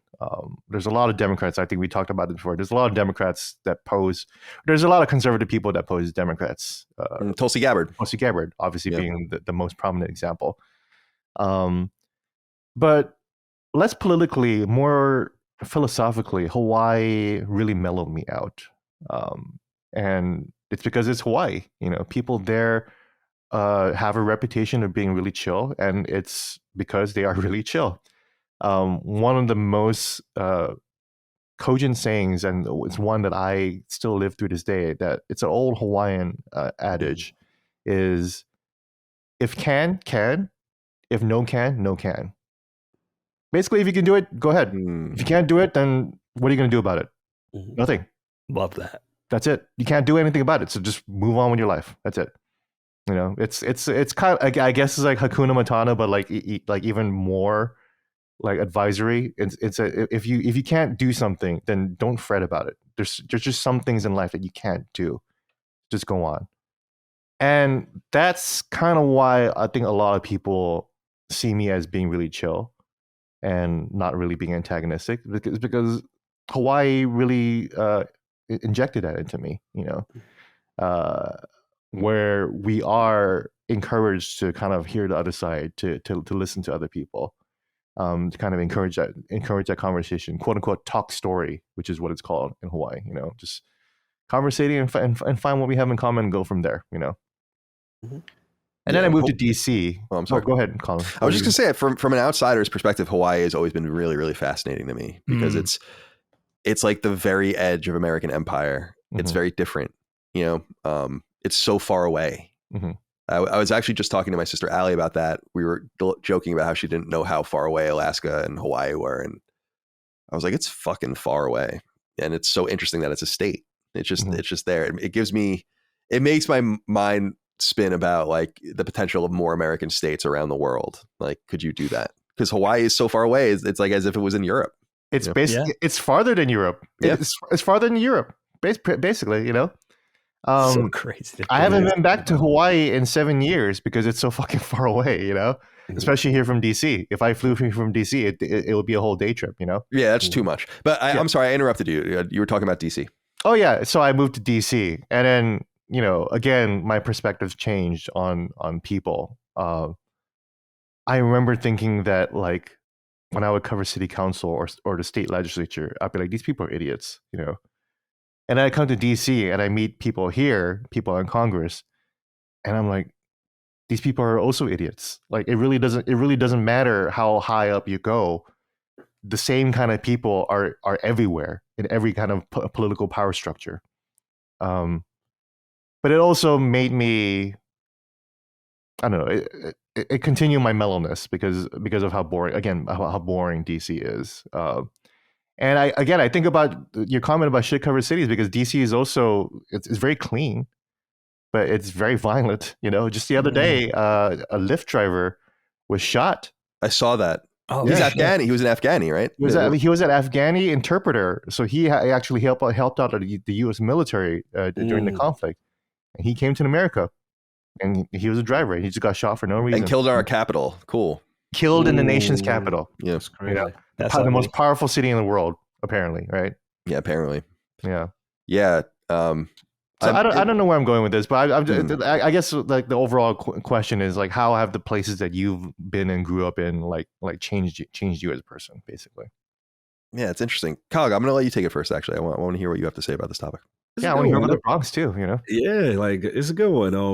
Grew up in the South Bronx. I think for me, initially we started out in the projects. Actually, the projects we started was pretty infamous. There was a big shootout with some guy that's named Larry Davis, is like infamous with going against the cops, like into like he was dealing with the cops, and then there was some bad dealings that went. But all I know is my projects are infamous for this.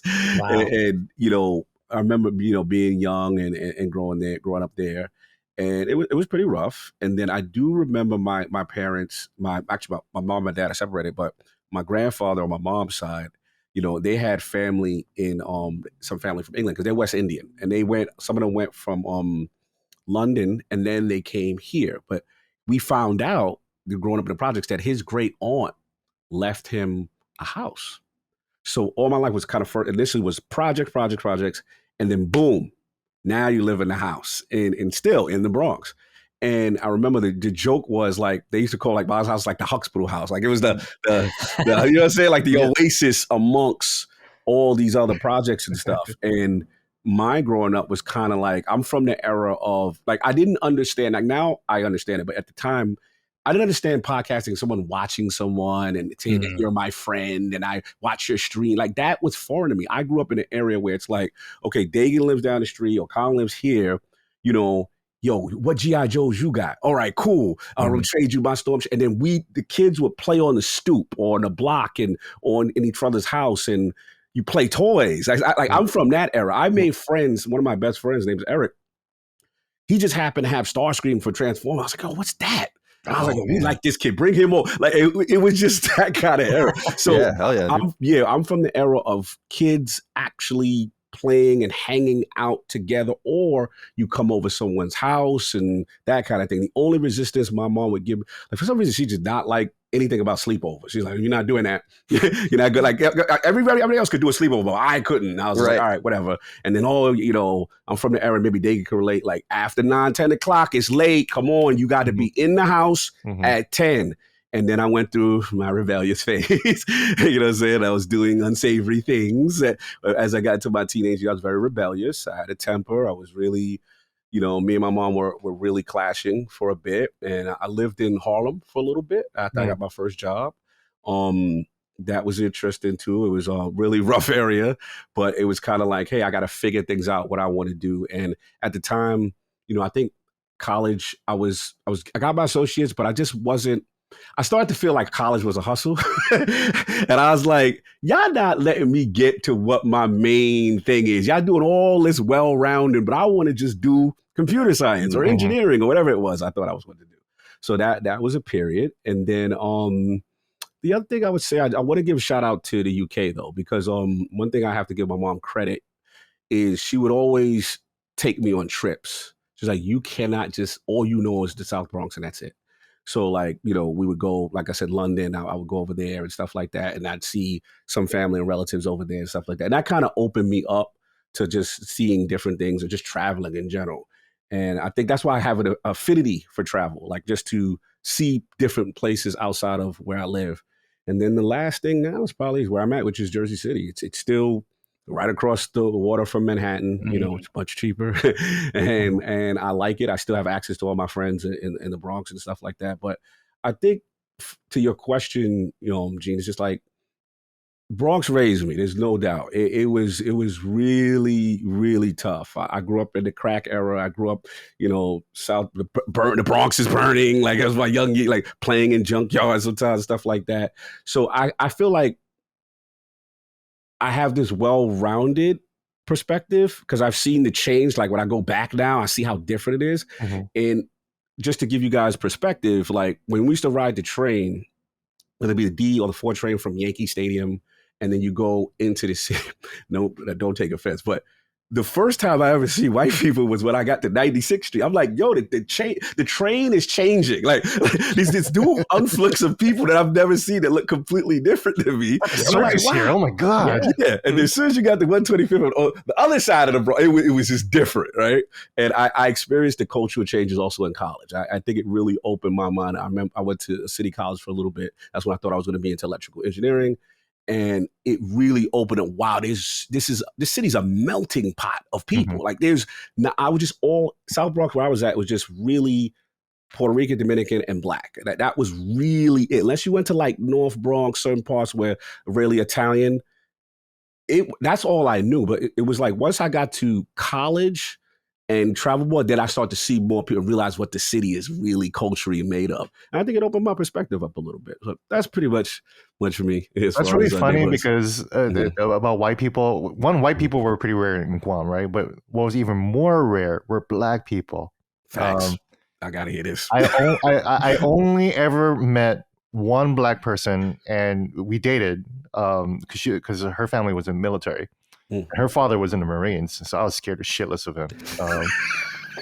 She was my only Black person contact, and she was gorgeous. And then so when I moved to California, that was when I really got like introduced to Black culture. My first roommate, one of my roommates was Black.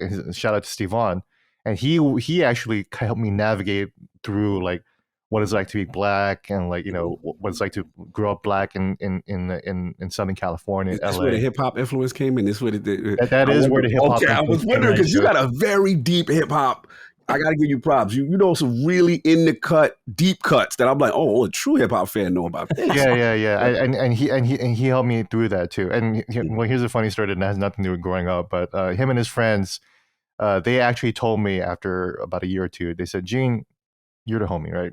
You know, there you go. We're gonna give you the pass. You can call. You got the pass. We're gonna call you. You can call us the N-word anytime you want. And I said, guys, I think that's really great. I'm really flattered that you think that of me, and I'm glad that we have this friendship. But I don't really feel comfortable saying the N-word. And then say, okay, you passed the test. Oh, that was a test. Yo, wow. They were just testing me to see if I would just say it. So. Oh, that's the setup. It's a Black Mirror subversion. Yeah. It was the last line of defense that they had to make sure that I was cool. So. Wow, that's a rules. Story. Dave, what about you? We can talk about common areas, of course, but. Yeah. This will dovetail a little bit. The first thing I thought of was the neighborhood where I grew up on Long Island, Eastern Long Island, from I guess I was 4 to 13. And then what happened when we moved just like 5 or 6 miles away when I was 13, and the differences between those two places. When I grew up, my parents, well, my mom was born in Brooklyn, but grew up on Western Long Island, and my dad was from Western Long Island. They did what people did in the 70s. They migrated to Eastern Long Island. That was just really in the throes of being developed. It was still largely farm country. They were building, they wanted to spread out, go somewhere quieter, bigger homes, all that kind of thing. And they bought a brand new house in Medford on Long Island, which is kind of the center of the island, but it's considered east. And everybody sort of had the same idea. Everybody was migrating from the boroughs or from Western Long Island, and as sort of Eastern Long Island, Central Long Island started to blow up. And so it was all young couples around the same age, early to mid 20s, and they all had kids. And I remember the block I grew up on. Well, it was a series of developments. We lived in one development, they were called quads. But each of these developments had hundreds of houses, probably. And I think my block specifically, so it was like row after row of homes. They weren't on top of each other. They were relatively big homes, maybe 2,000 square feet or something, right? But they were relatively spread out, but a lot, blocks and blocks of homes, very suburban, even though it was just developing that rural. It was just coming off of being rural, but really growing. And then, of course, the sprawl and the stores and the strip malls came along with all of that. But I just remember my block specifically, which was one of many blocks, dozens of blocks in one sort of housing development, had probably 14 to 16 houses on it, and every house had kids. So it was kids my age, older kids, younger kids, siblings of my friends, all that kind of thing. The block was always, and I think the neighborhood in general, but especially my block growing up, was always buzzing with activity, fun, noise, kids getting into mischief. There was always something going on. In fact, there were 2 houses on my block that had no kids. One house, one couple were older, and they were empty nesters, I guess. They seemed really old to me, but they could have been in their 60s at the time, And then the other house that had no kids were a very young couple that were just starting out, no kids yet.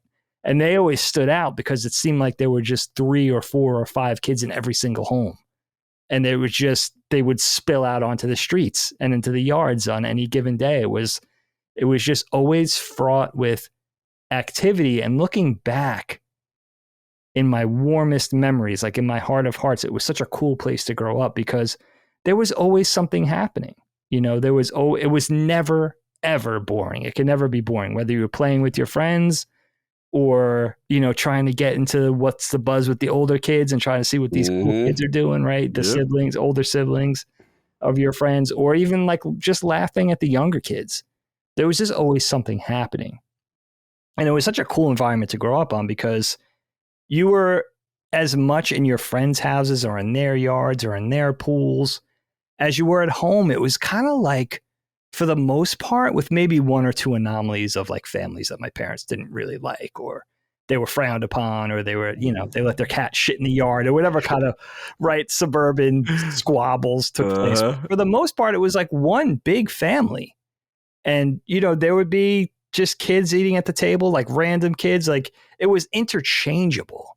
Yeah. Right. Like you could be eating at your friend's house. You were kind of one of the family with them. And then they would be at your house the next night. And then your sister's friends would be over. And it was just like one big family. I remember like it was painful for me to leave.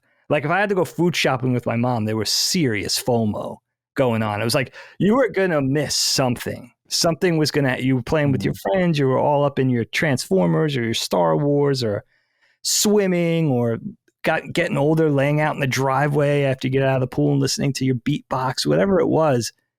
I remember I didn't want to be anywhere else. Like that was where I wanted to be, with my friends on the block, not missing out on anything. Ice cream man, ice cream man. It was so good.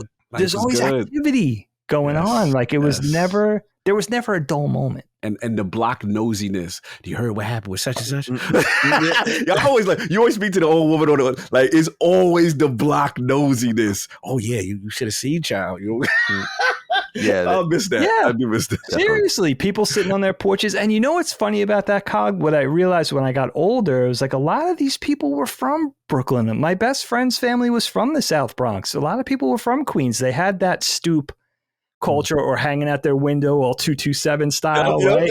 Looking at Kind of they can monitor tell your neighborhood. everything that's going on with everyone. And they took those habits and just brought it to the suburbs. It was no different. It was the same people, Mhm. right? So it was just an extension of that, right? So that was fun. And I remember when you're a kid and that's all you know, you take it for granted because there was always something to do. You were always engaged in something. And Colin, of course, was born there. He spent 2 or 3 years there as a baby before my parents moved. And in 1987, I guess the whole offing was in 86. My parents basically built what amounted to be their dream house in the suburbs, just a stone's throw away, a little closer to the water, 5-6 miles away, whatever it was. But this was a seriously rural spot. Now we had known this area because this is actually partially where we went to school. Like our elementary school was in this rural area, but we never lived there. We had friends in the area, so we knew it. But I remember living, being there, first moving there as a 13-year-old, as a young teenager, and it was really an adjustment. Like you would be shocked if I said, "Oh, I grew up in Medford, but we moved to Brookhaven," and it was like moving to another planet. So quiet at night, no road sounds anymore. There was no ambient noises at all except for nature. I mean, it was dead quiet. And I remember sleeping in bed at night and really having to get used to that. It was like there was no little kids playing outside. You couldn't hear the din of other families playing their music or driving down the street. There were no other, we built our house in basically what amounted to in between like the bay and like a nature preserve, like a sprawling nature preserve with some older homes there spread out. But this was the first development, which was basically just a cul-de-sac where they were building 5 or 6 houses and we were one of them. And it was it really was a night and day difference to the fact that it was a beautiful home. And Colin and I talk about it all the time. And eventually we're going to go dig up the videotape buried. Yeah, there's a story about how Dagan had, what was it, like Interview with the Vampire or some weird shit like that? And it was Francis Coppola's Dracula. Oh, Dracula. Close. And it was like overdue at a video store we used to go to, and so he thought he had to get rid of it, so he buried it in the backyard. I buried it in the backyard. Seriously overdue. Like it was like months and months, and dude, I was out of my mind. I was out of my mind as a teenager. There's no way to even explain why I did this, but I did. I buried it in the backyard. The Marie Courthouse that you're talking about is like the scene of many a memory, many a dream, even that I have to this day. Like that's like a main setting is the house you're describing now. Right? Don't you still dream about the places of your childhood? Oh yeah, all the time. Absolutely, all the time. Constantly. I recently watched a video of someone walking through the mall on Guam, and one, it looks exactly the same as it did fucking like 35 years ago.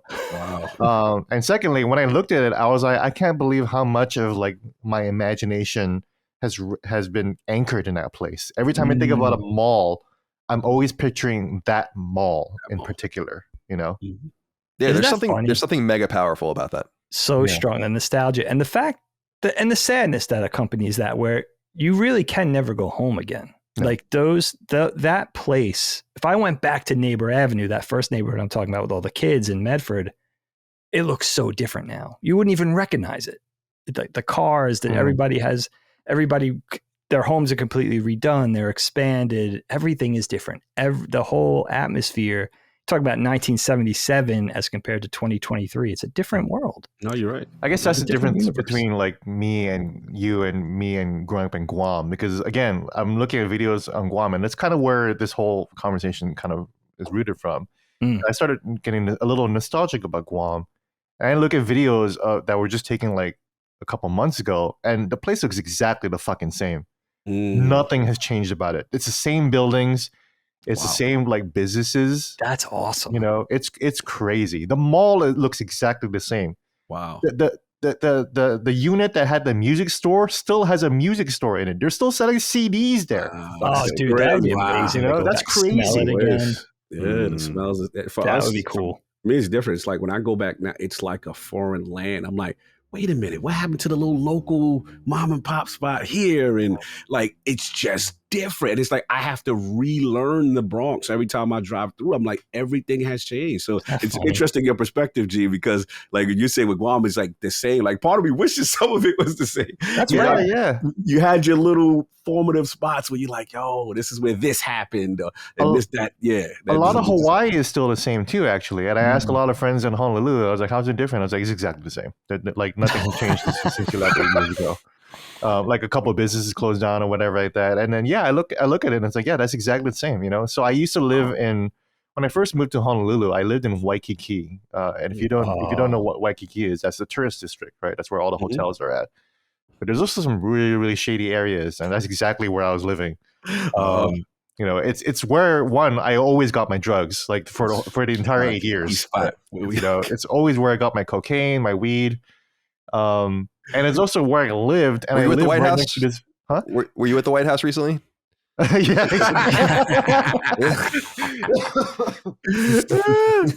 That's funny, dude. If people don't know, like, there's a whole thing about cocaine being left in the White House, and like they don't know where it is, and it's like, man, it could be anybody there. We're trying to figure out who this is. Like, yeah, I wonder. But I used to live next to this bar called the Hideaway, and it's still there. And I was in this really, really shitty apartment, this really, really shitty studio with a gas stove and everything like that. And it was also a neighborhood where Dog the Bounty Hunter was always doing bust. This is when Dog the Bounty Hunter was still a thing. This was before, like, he said the N-word. He called his son-in-law the N-word. Oh, that's right. Took himself out. But him and his wife, who's deceased, rest in peace. I didn't know that. Yeah. The big-breasted wife. Yeah, I'm literally forgetting her name. Beth, the heavy-bosomed wife. Beth, yes. Beth. Yes. Beth. Yeah. Beth was cool. Dog was an asshole. But yeah, I kept seeing Dog the Bounty Hunter like do busts in my neighborhood, and I told my ex-fiance at the time, I was like, "Babe, we're cutting the lease. We're gonna pay for the whole like penalty. I just don't want to live in a neighborhood where Dog the Bounty Hunter is regularly hunting my neighbors down." I feel like I would have paid to move there. Yeah, hilarious. All right, so Dig, the Marie Courthouse. What are your memories of this? I mean, the quiet, the sheer quiet of just, for me, having grown up in that suburban sprawl, really, you know, although it was still pretty. I don't want to give people the wrong idea. It wasn't, I think the way I describe it would evoke like a block in Queens or something. It wasn't like that, but compared to where we ended up, which was basically the woods, it was just, I think about the Marie Courthouse. The house itself was beautiful. And of course it was brand new, but it wasn't the first time I moved into a brand new house. It was the second time I moved into a brand new house. So I was already really fortunate as a kid.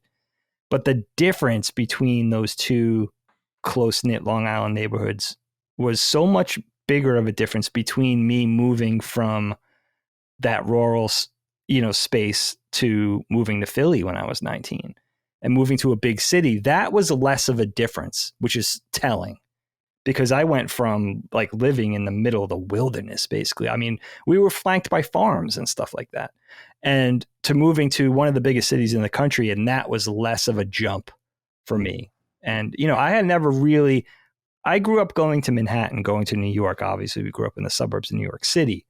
Our grandfather owned a salon downtown. He was a beautician. He owned a hair parlor downtown. And he, especially him and my grandma, would take me into the city on little jaunts to go to the salon, go out to dinner. But I never spent any meaningful time in the city. I would ride the train back and forth between the island and Manhattan. And our dad worked in Brooklyn too. So I would see East New York from the car window and from inside the firehouse, but I never really had any exposure. That's the only place you can really safely see East New York. Yeah, East New York. It's like, oh, dang, he was outside. Right, but I never stayed overnight in the city. I didn't know what city life was like. Moving to Philly, I don't know, maybe I was just old enough, but it didn't seem like that much of an adjustment. But as a kid, I guess being that age and being that that's a very formative part of your life, going from having just a lot of activity and a lot of stuff going on, whether it was noises or people coming and going and stuff, to going to just hearing roosters in the morning and, hearing the crickets at night. And that was all you heard. Man, I miss That was hearing roosters.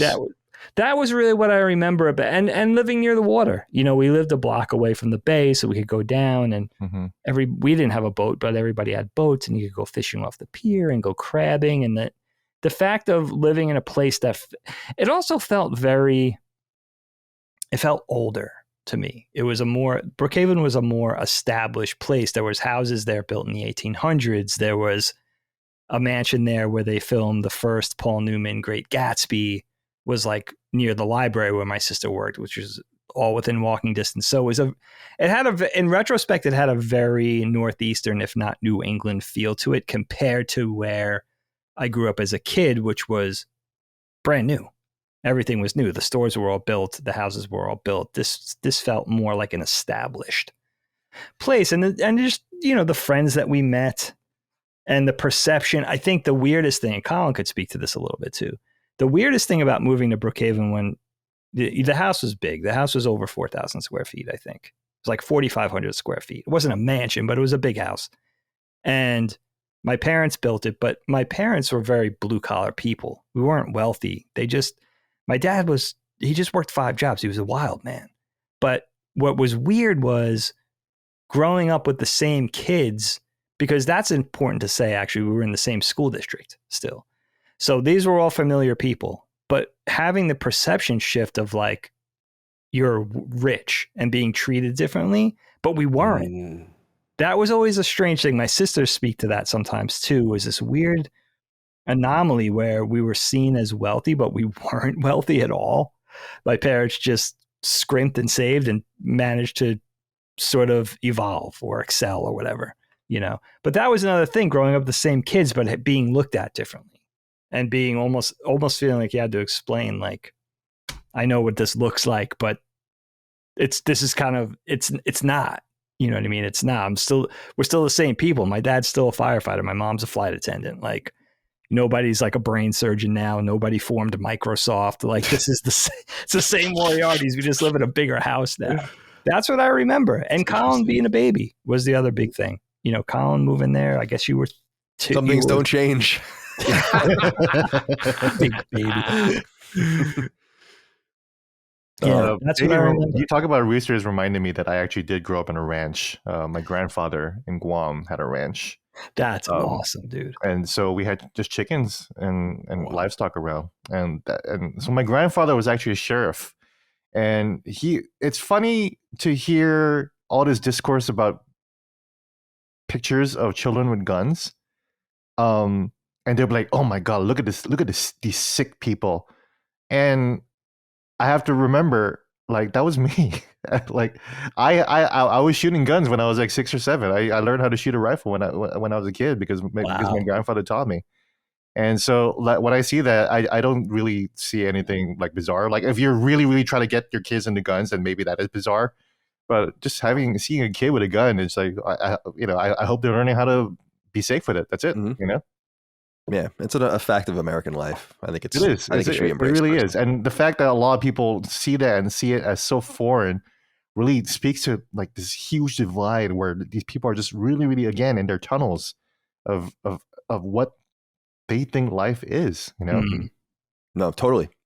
Meanwhile, they're surrounded by illegal gun violence, that I think paints their picture of the legal picture of it as well. But we don't have to go down that road. What I wanted to say was just the Marie Courthouse, like the Long Island house that I grew up in.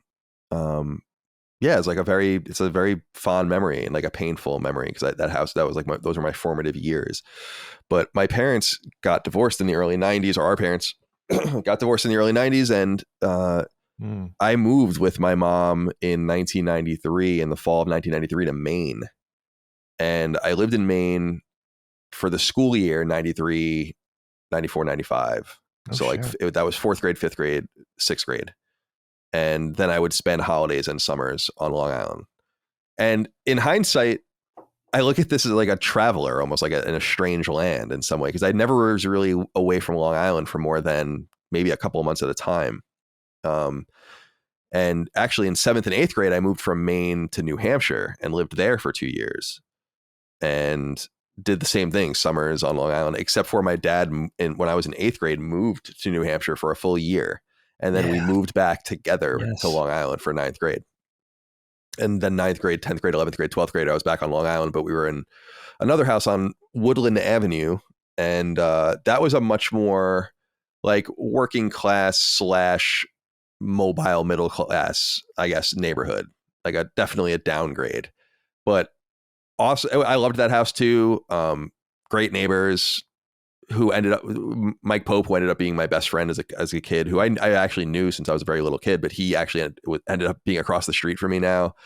A good friend of mine, Brian Myers, lived next door to him, and who ended up being the bass player in like my band all the way through college. And so like I had great connections, and I was glad about that move. But those two places were definitely different for me. And we did live a somewhat seemingly opulent life when I was younger compared to the one I lived when I was older, which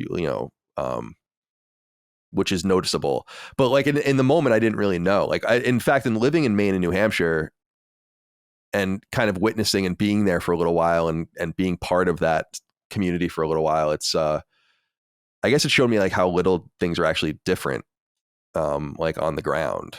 There's a different vibe everywhere. I lived in York, Maine, for instance, which is like the southernmost town in all of Maine, and it's on the beach, and it's a mega beach community. Like that's the vibe, and I think that was really congruent with Long Island, which is well known for all of its beaches, and you're never very far from a beach. And we grew up very close to the beach, and so that was like the water and the ocean and all of that was part of our upbringing.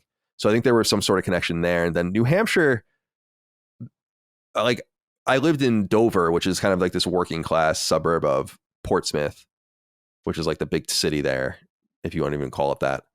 And I think that more vibed with like kind of the working class stuff, because it is true. Like I know in hindsight that like a lot of like the projection of wealth at that time was a mirage. Like it was just because dad was a workaholic, just because dad insisted on making it work or whatever. And that we lived a very middle class life nonetheless. So everything was pretty consistent. And Long Island is certainly a place that I'm very well connected to as Dagan is, and try to stay connected to, and sometimes even think about moving back to.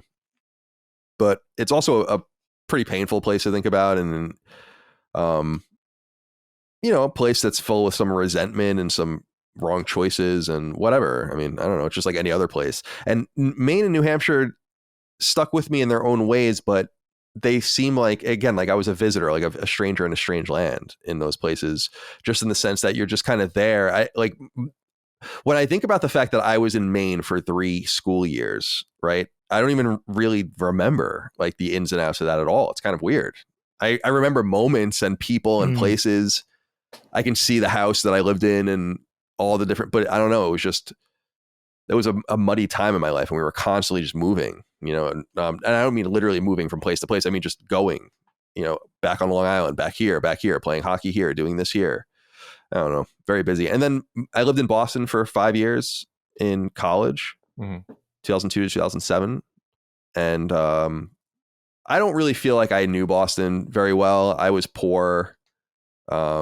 I had no money and no mode to do anything anyway. I would spend all my money on weed, alcohol, and going to like concerts. I think was like basically those are the big things that I did, and like getting pizzas and shit. I didn't have 2 nickels to rub together. So when people always ask me like, "Oh, what should I do in Boston? You live there?" I'm like, I don't fucking have any idea what you should do in Boston, dude. Like, don't ask me. Go to school, go to class. Yeah, exactly. I was just going to class and watching TV and doing whatever and working. But Boston was an interesting place to be. I lived right near Fenway Park, and there's a lot of interesting memories of that place too. And then you said you wanted to hear about San Francisco. It's interesting. San Francisco was, I lived there for 10 years. And formative years, right? Yeah, from 2007 to 2017. And so I would have been like 22 or 23. Yeah, like I was turning 23, I guess. So many games journalists still live there right now. Yeah. Yeah. And it's so the first 2 years I lived actually in Daly City, which is like the Queens of or the Brooklyn of San Francisco. People will know it. It's actually an interesting stat that you might find interesting, Gene, is it and Daly City and Honolulu are the only two cities of 100,000 people or more where half of the people or more are Asian. So it was like very mega Filipino, and it's in the hills around San Francisco. This is what I wanted to hear, because you always talk about like your past with hanging out in the Filipino bars, and I'm just like, man, if I knew Colin back then, we would be hanging out all the fucking time.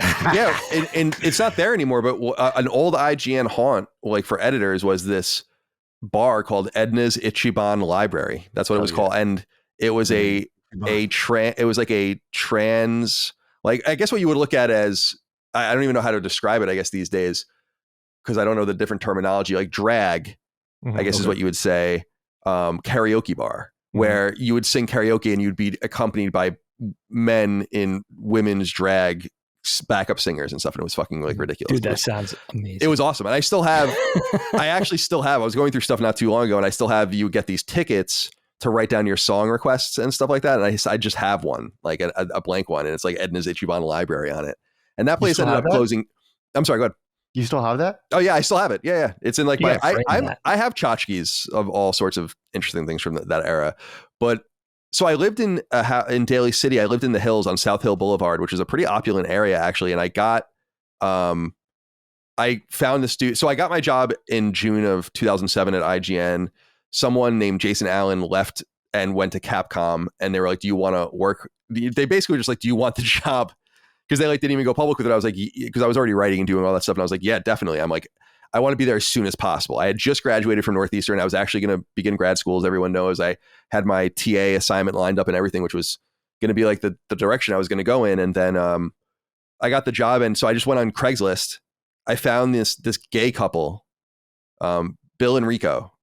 And what's interesting about them is that they were at one time a couple. They had known each other for like 3 decades, and they were one time a couple, and they made these real estate investments, and they basically just became best friends. And they weren't lying. Like, it wasn't sexual with them anymore. Like, they were just always together, and they were just like and they just like lived together, and they were just hanging out, and they would just have their own relationships and dalliances and stuff like that. And they own this house. They owned a house in the Castro, which is the quote unquote gay part of San Francisco. Yeah. And which was fucking amazing. And they owned a house in Daly City, and I found them, and they were renting out bedrooms. There was like, and so we called it the gay house because I was the only straight dude there. There was like a bisexual couple that lived there. I'd get another gay dude named James, who we called Gay James to differentiate him from another guy who moved in who was bisexual. We called Bi James. Yeah, I like this. I like this. Yeah, and there was like a whole cast of characters that came in, and I was really quite fond of a few of them. Martine was one of the guys that lived there. He was dating like this illegal immigrant or whatever. It was like so fucking shady, and it was fun. He was a really sweet guy. I ended up seeing him years later randomly at a bar, and we had like this big embrace. It was like, I can't believe we're seeing each other. Like, that's so weird. It's been so long, you know? Martine. So that was my early days at IGN. I lived in this house that was basically owned by these two gay guys that were in this pseudo relationship, and they would literally sleep on the couch or sleep in the Castro house. And then they got on like the early Airbnb stuff and started renting out the Castro house. And then like push comes to shove, I lived in the master bedroom there, and then I moved into like an in-law that they had there. And then people might remember Scott Bromley, who worked at IGN. He was like our very first community manager, and he works at Disney now on Star Wars stuff. But he had an opening at his apartment, and we worked together. And IGN had just moved from Brisbane, which was outside of San Francisco, like a very rural part of the Bay Area, to downtown, where they got an office building, like a part of an office building. It actually all came through the MySpace connection at some point because we were owned by Fox and all the rest. So we moved downtown, and it was like totally different. So now we were in an urban environment. I could finally live in San Francisco. Like, the reason I lived in Daly City, most people still lived in San Francisco, but it was just very accessible to Brisbane.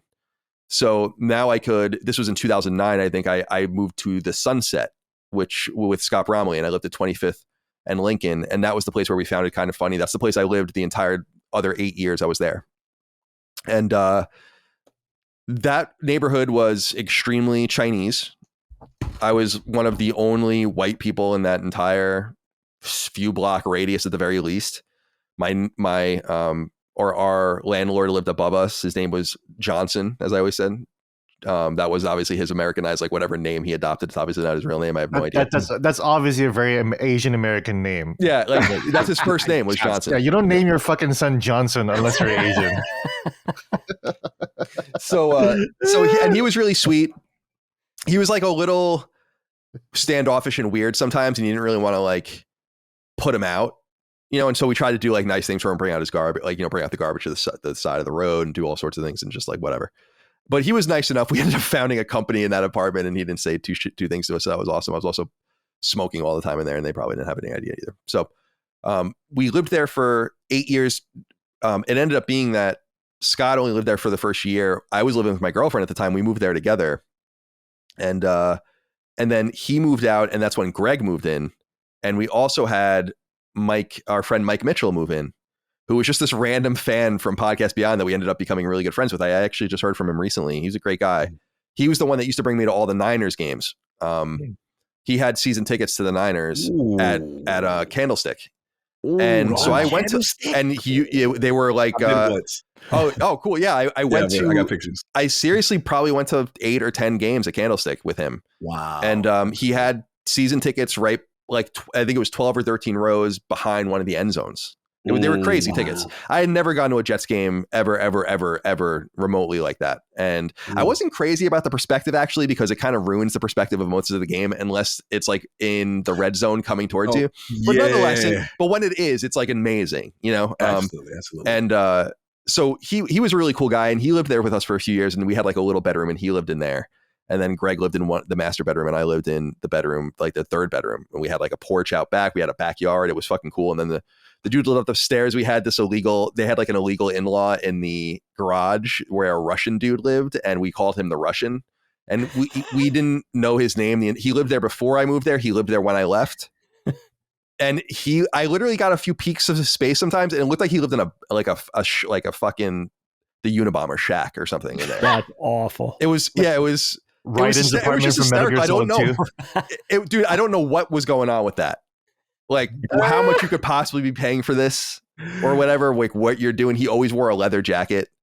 He was a really interesting guy. But I'd like to think all your nicknames had a sexual affiliation. Like he was the straight Russian. Oh yeah. There's no other Russian. Yeah. He was just, Sunset kind of had a Russian, like small Russian population too. The story about the Sunset, and it could be like an urban legend, but the old story about the Sunset was they called it that to encourage people to move there because it's so the Sunset is on the beach and San Francisco is on a peninsula. So the desirable part of San Francisco is actually on the bay, not on the beach. The side of the beach where the Sunset is in the Richmond, which is the place above it, and then it's Golden Gate Park in the middle of those two things, is foggy as all hell all of the time. And I was going back through my old Twitter like maybe a year ago or so, just going through, and I was looking at pictures I posted in like 2011, 2012, and I would write like Silent Hill, and I would just be and then it would be a picture, and it would just be me walking to the train. And like you couldn't even like see anything in front of you. Wow. But the neighborhood itself was clean and quiet. It's so funny. We were talking about Asian people. Like, and I've always known Asian people in my life on Long Island, but like I've never been around like this many Asian people. In fact, I said basically what happened in San Francisco was like there's not very many black people. There's a ton of Hispanic people, and 1/5 of the population of San Francisco is Chinese. Nonetheless, I was going to all ask the other Asian population. So it's a very Chinese city. Mm-hmm. And I remember this billboard that was on the side of buses in our neighborhood where it was like, it said smile with like an old Chinese woman on the side of it or whatever. And then it said it in like, you know, Mandarin or whatever, Cantonese or whatever. I don't know what it was. And it was basically like an ad for, I guess, first generation older Chinese people to be like, you don't have to look so glum. Like, it's like, you know, smile when someone smiles at you on the street or whatever. Like that was the message. And I was like, this is so interesting. Like this is a very first generation neighborhood with with and people can go look at it actually if you want to look at 19th and Irving, that area in Judah, in San Francisco, in the Sunset. I'm positive it's still the same. Just a lot of Asian restaurants, a lot of like Asian mom and pop stores that sell all manner of goods. You know, there was this awesome Asian produce store that was fucking dope. It was dominant, but there was a bunch of them. And they would sell all sorts of exotic things, but also, you know, kind of your normal Americana as well. And I used to go get huge bags of rice at these places and like just things that you wouldn't normally get at a supermarket. And it was interesting. It was an interesting place to live. And it really was the Chinese part of the city, other than Chinatown, which is another Chinese part of the city, more in the northern part, like more in the interior. But you did note when you left it that it was like, okay, now the whites. All right, because the next thing, so you would get the outer Sunset is before 19th, and after you get 19th towards San Francisco State University, that's the inner Sunset, and you would start running into the tech whites, right? Mm-hmm. And that's where a lot of my friends that I worked at, and then you would get into the famous Haight Ashbury, right? Mm-hmm. And that's like where you would get into the hippie kind of subculture, and that train would go, I would take the N line all the way downtown. And every place in San Francisco it kind of had a vibe. North Beach is kind of the Italian spot. The Marina is kind of where the old rich people live. You know, and so on and so forth. So yeah, that was my experience in San Francisco. And so here's the nugget of it for you, Gene. The idea of San Francisco, and San Francisco at its very best, is unbeatable. It truly is. Like, it sounds fun. Everything you described sounds great. It's beautiful. Like, so if it's beautiful for me, Micah thinks it sounds miserable, but it's like, I'm like, it's sweatshirt weather all year. Yeah. Like, people come there. I had friends visit, Mike Pope and others visit, expecting like it was gonna be like LA. I'm like, are you kidding? No. Like, it's cold here, dude. Oh, it's like, cold. It's colder up there. It's a unique microclimate. It's an hour north, an hour south, you're gonna bake. Mm-hmm. But for some reason here, no, that's not the way it works. It's foggy. It rains for like 2 months out of the year, and then it just doesn't rain. It literally doesn't rain for like 8 months. But because it's so foggy and it's not that hot, it's never dry.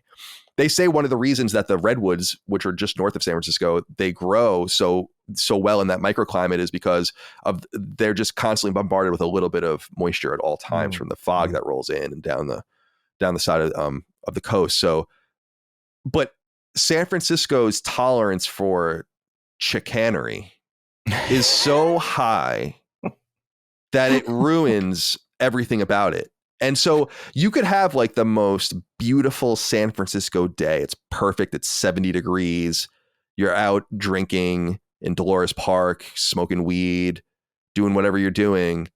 But something weird has to happen. Like, there's got to be and these things do happen. It's like the first time I ever saw just straight up naked people regularly walking around a city was in San Francisco. And that's a thing. And and if people tell you it's not, it is. I mean, it depends on where you are. But I saw a naked person in San Francisco in Dolores Park or in parts of Castro and other parts dozens of times in my years at San Francisco. It wasn't an uncommon thing. What's that? Nudist, homeless? What's going on? I think it's like part of the nudist thing, part of like kind of the live and let live hate stuff. And and by the way, I'm saying hate HAIGHT for people that don't know. Yeah. And I think a lot of it has to, you know, and I don't mind the laissez-faire nature of it. But I do remember, and this is a thing burned into my head, is Dolores Park is like a hill, basically, where people hang out. And it's awesome. And you drink and you chill and whatever. And I remember a guy walking naked down the path, as people do in San Francisco, with aluminum foil wrapped around his dick. All right. So, but then I look, so he's walking one direction down this path, and then walking the other direction is just a couple with their baby in a stroller. Mm-hmm. And I was like, this is perfect. I'm like, what? And that's what I'm saying. The tolerance for insanity in San Francisco is very high, and it ruined it. It's, I mean, from what I understand, and I'm not saying it because I got out of there, which I got out of there a long time ago now. It's not like I was just there, but as I understand it, it's in bad shape. Yeah. Like, as I understand it, it's not overstated. Like, people are getting robbed everywhere. Cars are getting broken into everywhere. People are migrating out of California to the point where, as Gene would know, they lost a house seat. You know, so oh wow. So because the population was delegated elsewhere, you know, or proportioned, I should say, elsewhere. So San Francisco at its best is this laissez-faire utopia, and the weather is always right. And it's always a good day to drink beer. It's always a good day to smoke weed outside. It's always a good day to go for a walk. And it just hits just right. But on the periphery of it was this insanity that was always on the edge. And from what I can understand and see, and I saw this even more in Santa Monica, which to me, Santa Monica is San Francisco 15 years in the future, right? Something like that. Because Santa Monica is already by the time I lived there, was already fucked. Like it was already, and I actually schadenfreude a little bit, but watch videos on YouTube that this guy posts of San Francisco police going around and basically breaking up these massive tent encampments and all this stuff. And I'm like, dude, I can only imagine how bad this was during COVID. Because when I lived in LA, LA was like a third world country, and the rumor about San Francisco is that, or the word out of San Francisco is that unless you're in very specific places, Nob Hill, the marina, places where they're not going to tolerate your nonsense. Right. I wouldn't want to be there anymore. And it seems like it's a constant flow, and it's sad because that was the coolest place I ever lived. And I don't think it's ever going to get cooler than that. It's just that, and I think a lot of people that lived there during certain times and have lived there for a long time know, like it's not in good shape. And I was reading something, I think it was in the Post, Gene, that they were saying that they're measuring, what was it? They're measuring cellular data in downtown San Francisco.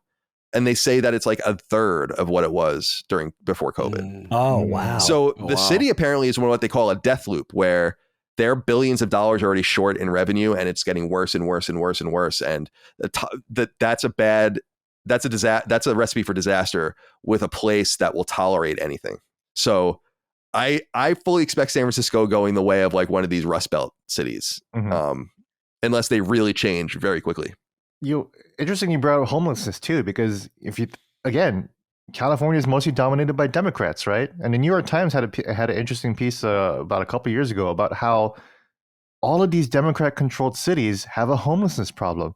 Yeah, their politicians are turning an absolute blind eye to all of those solutions when that should be their thing. They don't care, and it's the same thing going on in Honolulu. There are tent cities everywhere in Honolulu too. Oh, wow. Nobody's building any kind of affordable housing or any kind of solutions. That's it. That's a good point. I mean, that was one of my big shocks going to both LA and San Francisco for the first time. I remember LA, and we're going from appointments. I think it was a Ubisoft event, and then it's like, oh, we got to get back to the convention center, and the Uber took a specific route, and I never saw Skid Row before.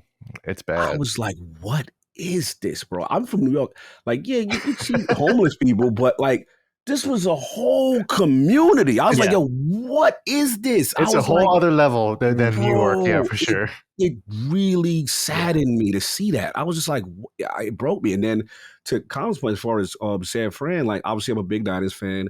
Dag, you're like, New Yorkers must have this stupid perception of what San Francisco is. Like, I used to watch Price is Right and Rice and Roti commercials. You're going to win Rice and Roti. And I'm like, oh, it's just trolleys. It's going to be dope. And I'm going to go to see the Niners game. There's all these gay people around. Everyone's happy. Cool. Salute my gay brothers and sisters, no doubt. But I'm like, I get out there. I'm like, yo, what is this? It was downtown San Francisco. I will never forget.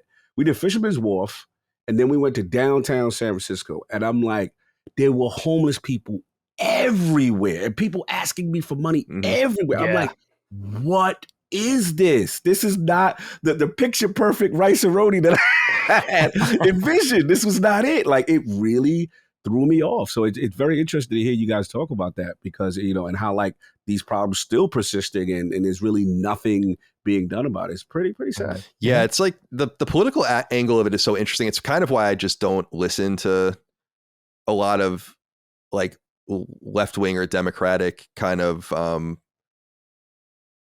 don't know, thoughts and notions on the homeless problem or this or that, when there just seems to be such it's like gun violence and all these other things too. Like, these persist in blue areas, right? Like, Chicago's death rate and death toll on a weekend is worse than like many places will have in a year.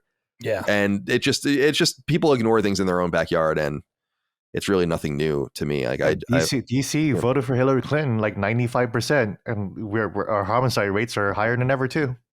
Yeah, it's like you get what you do get what you vote for. And what I was saying, and I said it on a recent show about Virginia and moving here, and Virginia is not a red state. It's kind of like a a light red or a purple state, depending. Yeah. Like Northern Virginia outside of Washington, D.C. is mega Democrat.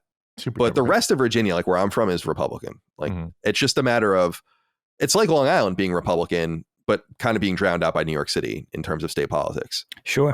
And that is the way it is.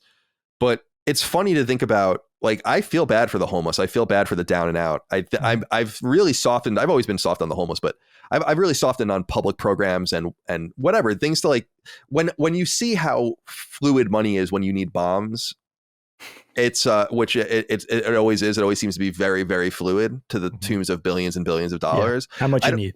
Yeah, exactly. It's like, oh yeah, here you go.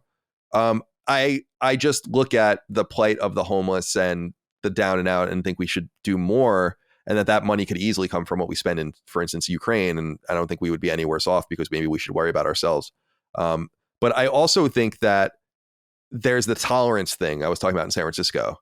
Here, like where I live, you put up a tent along the side of the road, that's going to last about 5 seconds. You better be stealth camping. Yeah. Like, you act the fool around here?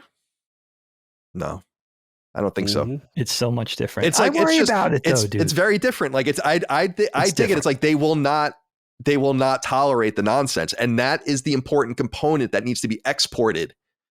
Like exported throughout the land. You don't have to tolerate insanity. You should be asking why the government, with its money, with its coffers full of your money, is allowing tents to be erected and tent cities and all that. And cities. I used to say when I was in San Francisco, dude, it looked like the Oregon Trail sometimes, with people with like homeless people with their fucking like carts that are just piled high and all this. Like they're going through the Cumberland Gap. You know?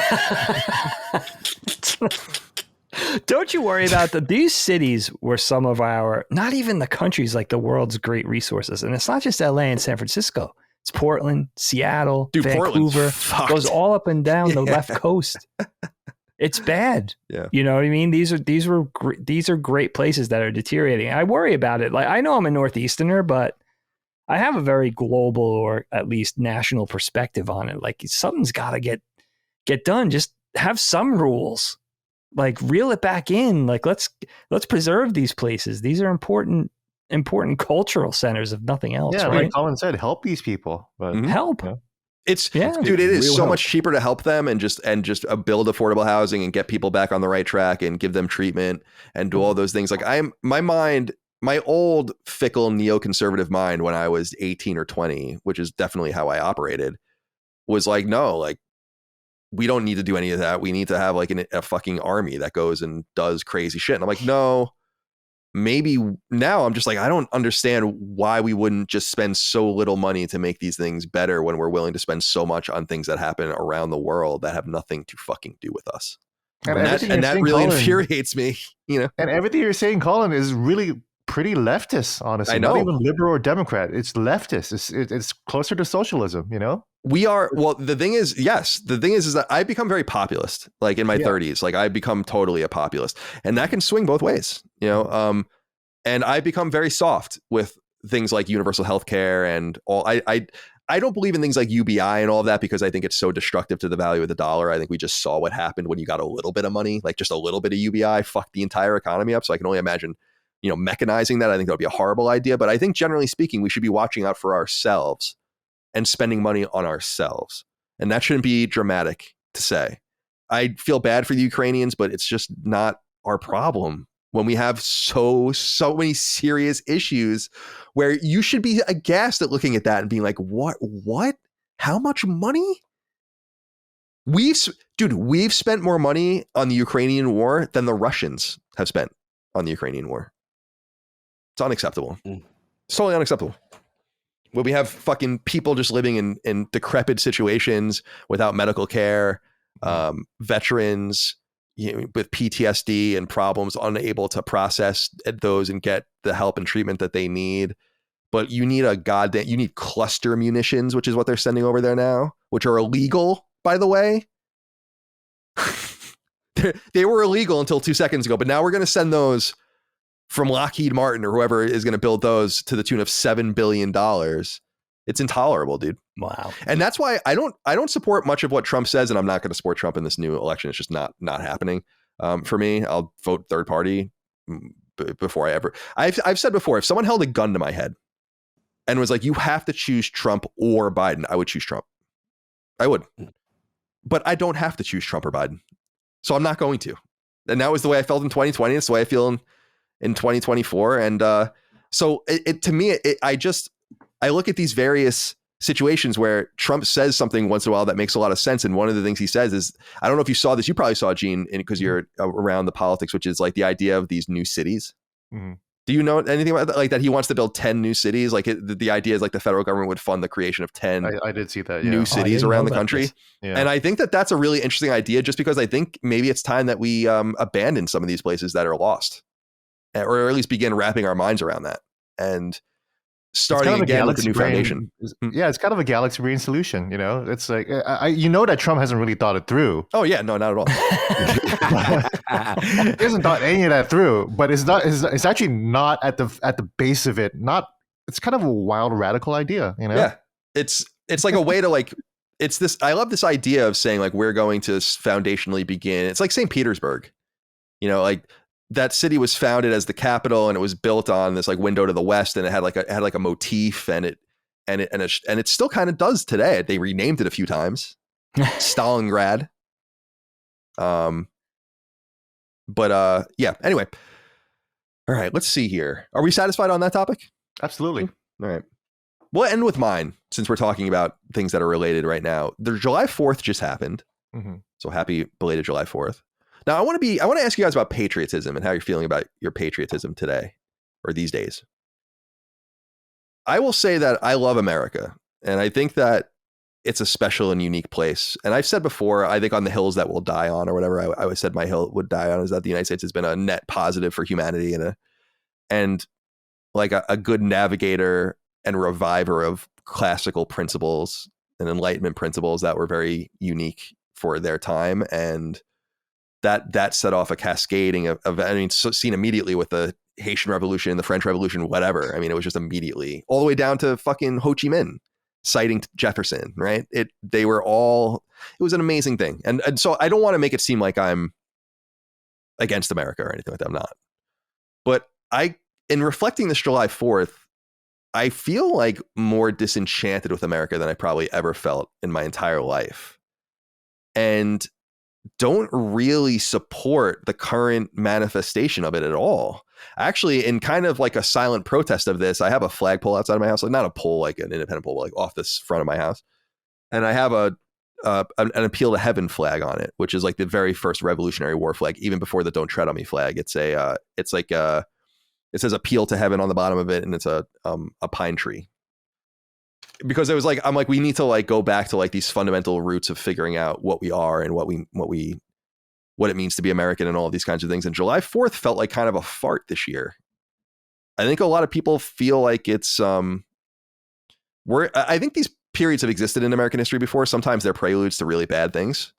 Sometimes not. I think like this feels a little bit like the 1850s, for instance, which is, you know, anyone that knows their history knows that that's really not good, because that means that the Civil War is right around the corner. But at the same time, I feel like we're just this crumbling empire that's with people that run it that aren't accountable to anybody. And I've become really disenchanted with it. And I don't know what the solution is, because even when I see people, even if the attempts at like a third party run are nothing more than publicity or anything, like just seeing the automatic media assassinations of anyone trying to not be Biden or not be Trump, right? And RFK, he's crazy. The third party candidacy has no chance. It's a fucking nonsense. I feel like my patriotism is in some way at an all-time low, and my tolerance for, I guess, the leadership class is at an all-time low. And it feels, from my perspective, like this is commonly shared, but not yet bubbling to the surface. You see it in poll after poll after poll after poll, but it's never quite said. Is America on the wrong track? Yes. Do you want Joe Biden to be president again? No. Do you think Joe Biden should run again? No. What do you think Trump should run? No. what's going to happen? Trump versus Biden. Right? Great And solution, everybody. it's dude, it is crazy to the point that it's like, it's so obvious that you have no power. Like these institutions, this deep rot, it was something that Trump was actually right about, although he didn't do anything about it, which is why he can't be one of the many reasons why I don't think he should be trusted to be president again, which is that like there's institutional rot. There are people that are not beholden to elected officials at all of these institutions, and they don't give a fuck about you. No. You know, and he identified the problem, but then did nothing to solve it. And it's this oligarchy on one hand, it's this permanent like congressional class that seems to have no domestic like opposition in their various congressional districts for some reason. It reminds me a little bit of like the battle between the cable companies where they auspiciously don't compete with each other. You know, they just all have their own little like mafia territories. And that's what it feels like to me. And people just keep re-electing the permanent congressional class exists because the populace keeps doing it exactly to themselves over and over again. But I do think and that's true. And I don't want to be Australia and have like compulsory voting, which I think is a horrible idea. I think you should have the right not to vote, and that's totally fine. I think the voting age should be raised personally, but and I know that's kind of a fringe view that's becoming more in focus, although that will never happen. But I think the voting age should even be something like 25. You know, like you have no skin in the game when you're fucking 18 is a joke. You know, that my vote and an 18-year-old's vote is the same as a joke. Like just based on like our skin in the game. But nonetheless, that's the system we have. And in my opinion, I don't know what to do about it. I don't know how it comes. I don't know how this all gets ameliorated. Seems like everyone hates each other. It seems like, and I don't mean this as an attack on the Democratic Party, particularly what I'm about to say, but I'm just telling you, like with the outside perspective, it seems like one of the parties doesn't even like the United States in a lot of different ways, right? So you're fighting against this thing where like, what are you even fighting against or for? There's so many different ways that you don't care about borders, you don't care about the health of your own country, you care more about bombing other countries and having armies all over the world and doing all these horrible things and secret CIA plots and all this. As what I said on Constellation last week, one of my lamentations is about the Ukraine-Russia war. Not that it's happening or not happening, but like that none of us know what is happening there. No one knows what the reality is on the ground there. You have people saying diametrically opposed things as if they're fact. So I just wanted to do a patriotism check right now, because my patriotism check in terms of the revolutionary founding and like the idea of liberty and all of that, all-time high. My feeling on the United States as it's currently embodied in the United States or in the world order, no, not at all. We have a fucking vegetable as a president. Let's just be real, right? We have a vegetable as a president. We all know it. It doesn't just stop there. Dianne Feinstein is out of her mind. Yeah. As a sitting member of the Senate, and we all know it. It's fucking crazy. It's common knowledge. Like it's publicly acknowledged, but no one is doing anything about it. Period. Right. And no offense. And it goes back again to like Ruth Bader Ginsburg. Like, she's like this 95-year-old cancer survivor still on the Supreme Court. You know, and she didn't want to leave either. You know. Right. And because of her stubbornness, they lost that seat, you know, and which is interesting. And I don't mean to pick on John Fetterman because I know he had a stroke and it's like, it's unfortunate, but like he can't speak, you know, like you can't have this person in congressional here. I'm sorry, it doesn't work, you know, and like no one is willing to and by the way, it's not just Democrats. Like I've said, Trump is totally radically unfit to be president for many reasons, but I'm not so worried about him because I honestly think that if he runs, he's going to lose. I'm actually much more concerned about what happens with Biden and my hope against hope that like everyone realizes this man cannot run again. He's a liability to himself. He's a liability to the party. If you care about that, I don't. But we're teetering on the edge. Like he's the only person that Trump can probably beat. If you just replaced him with RFK or someone else, Trump would lose, you know? There would be no problems there. So I don't know. Gene, patriotism check. What's your patriotism level at right now? It's interesting for me, again, going back to how I was raised on Guam. Guam is an extremely, extremely patriotic region. And that is rooted in the liberation of Guam during World War II, when the Marines came in to free Guam from Imperial Japan. And the Japanese Empire was raping people, they were burning our villages, they were murdering people. And then the Marines came in and they were like heroes to people on Guam. And that notion has persisted through generations. It's why military enrollment in Guam is so high. One, because 30% of the economy is the military in Guam. So if you want to get a good job, you might as well join the military. Look at Walt Nauta. If that's a name that's unfamiliar to you, that's Trump's body man that was indicted along with him recently. Yeah. So Walt Nauta is from Guam, and he joined the Navy straight up right out of high school in 2001. He was a petty officer, and I knew that he joined the military. He looked like a military guy, and he's from Guam. So I was like, there's 50-50 chances from the military. And sure enough, he was. He was a cook in the military. So that's a lot, and I recently, on July 4th, every July 4th, I post a picture of me drunk as fuck, trying to light a cigarette in my dorm room with a gigantic American flag behind me. And it's a gigantic American flag because that's actually from a ship. Because my roommate's dad was in the Navy, and he had that flag. Wow. And then, so after 9/11 happened, we hung that flag outside our dorm room. It covered the entire balconies of everyone else, but we asked everyone else, like, "Hey, do you love America? Well, will you let us like hang this flag over your balcony?" And they're like, "Fuck yeah, fuck America rules." That's where we were, right after 9/11. Yeah. And that was probably the peak of my patriotism. Probably. Yeah, that's actually, I share that. When everybody else was basically.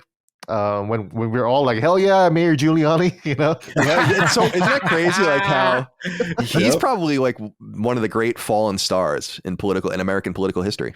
Yeah, because he was a beloved, universally beloved hero, and then he just fumbled that bag greatly. Yeah, really. Imagine doing that before you die. That's crazy, Yeah. And so since then, I haven't really thought about my patriotism. I love America. I don't really want to move in it. I don't jive with people who are like, oh, I want to move to Canada if Trump wins or whatever. But it's obviously a really popular saying. I think that kind of speaks again to your thinking of how people don't really seem that patriotic that much anymore. And I guess for me, I just haven't really been that. But I do love America, and I don't know what to do, because we are locked in this stasis of doing nothing, and even though some of the problems are obvious, again, we have senators who are, again, like you said, vegetables, the similar thing happened in Guam. There was a congresswoman in Guam, Congresswoman Bordalio. She was old, and I know for a fact that she wasn't making any decisions whatsoever at all, period. She wasn't doing anything. The entirety of any action that came from her office was entirely from her staff, because she was incapable of thought, period. She couldn't think. She was so old, she couldn't do anything. So we just have literal corpses just hanging out and just doing nothing. And then, meanwhile, people in the background are the ones doing all the work, and they're not the ones being held accountable for it. Yeah, but who is though? Yeah, I think the lack of patriotism makes a lot of sense because it's like, what would you be patriotic about right now, or even recently? Like, what major American victory? And I'm not saying in a war or something. I'm just saying, like, what are we representing right now that's so positive that we should be so proud of? Seems like we're all fucked up right now. We should really own up to a lot of that complacency that allows a Dianne Feinstein to exist in that office. And people say, and they report on it, but no one's like, we got to do something about this. Like, this needs to be solved now. This is a problem now, just like homelessness is a problem now. I don't know. I'm curious what you think, Cog, about this topic. It's a good one. I definitely share with Gene. Like, I love America. don't consider myself a highly patriotic person. I think the height of my patriotism was probably 9/11. You know, when that hit us, that really Yeah, you're in New affected me. York. Yeah. Yeah, that really affected me. I remember exactly where I was, what was happening. The second plane hit, and we're just like, okay, no, we're under attack. This is different. And you know, so many people were affected. You know, and it really hit home. You know, in the town. As far as like patriotism in general, obviously, I respect country. I respect when I go to other places. I'm like, man, for as much as I complain about America, right? Like, bro, we got it good. Like the people, the conditions people live in. You know what I'm saying? It's just it really resonates with me, and that's when I have an empathy and an appreciation, right, for America.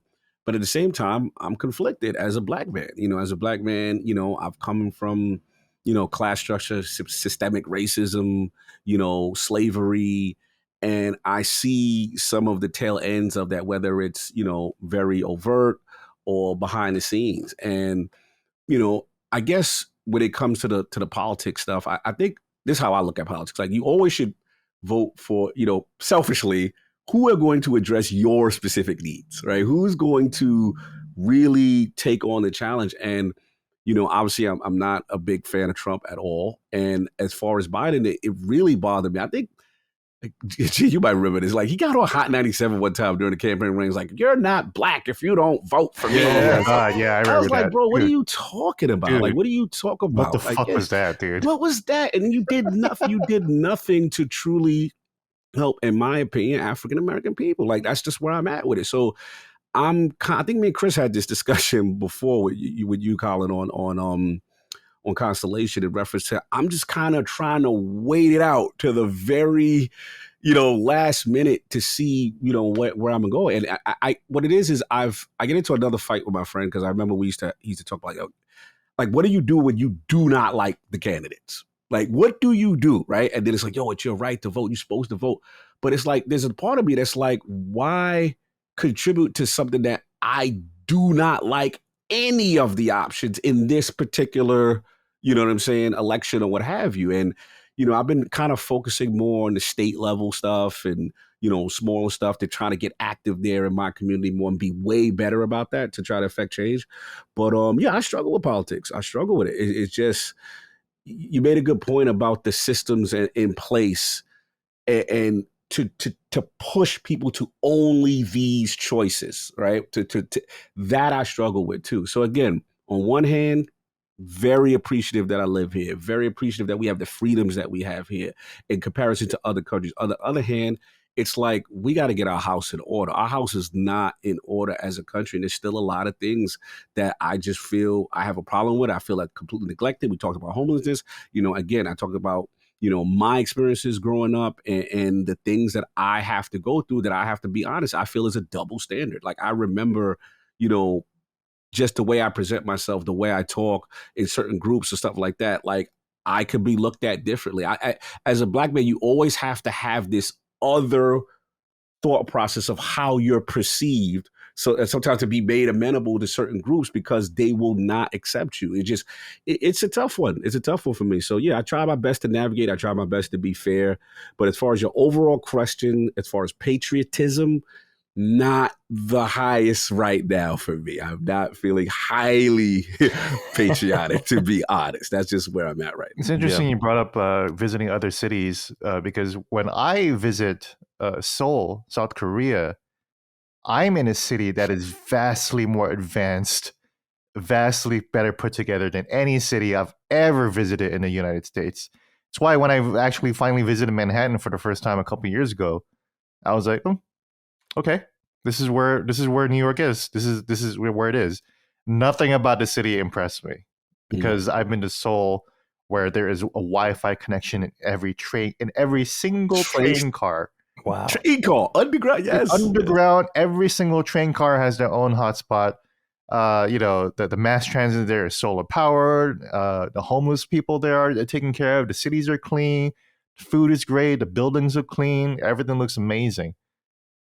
That is what like a shining city on the hill in my mind can look like. I'm not saying that because I got Korean bias.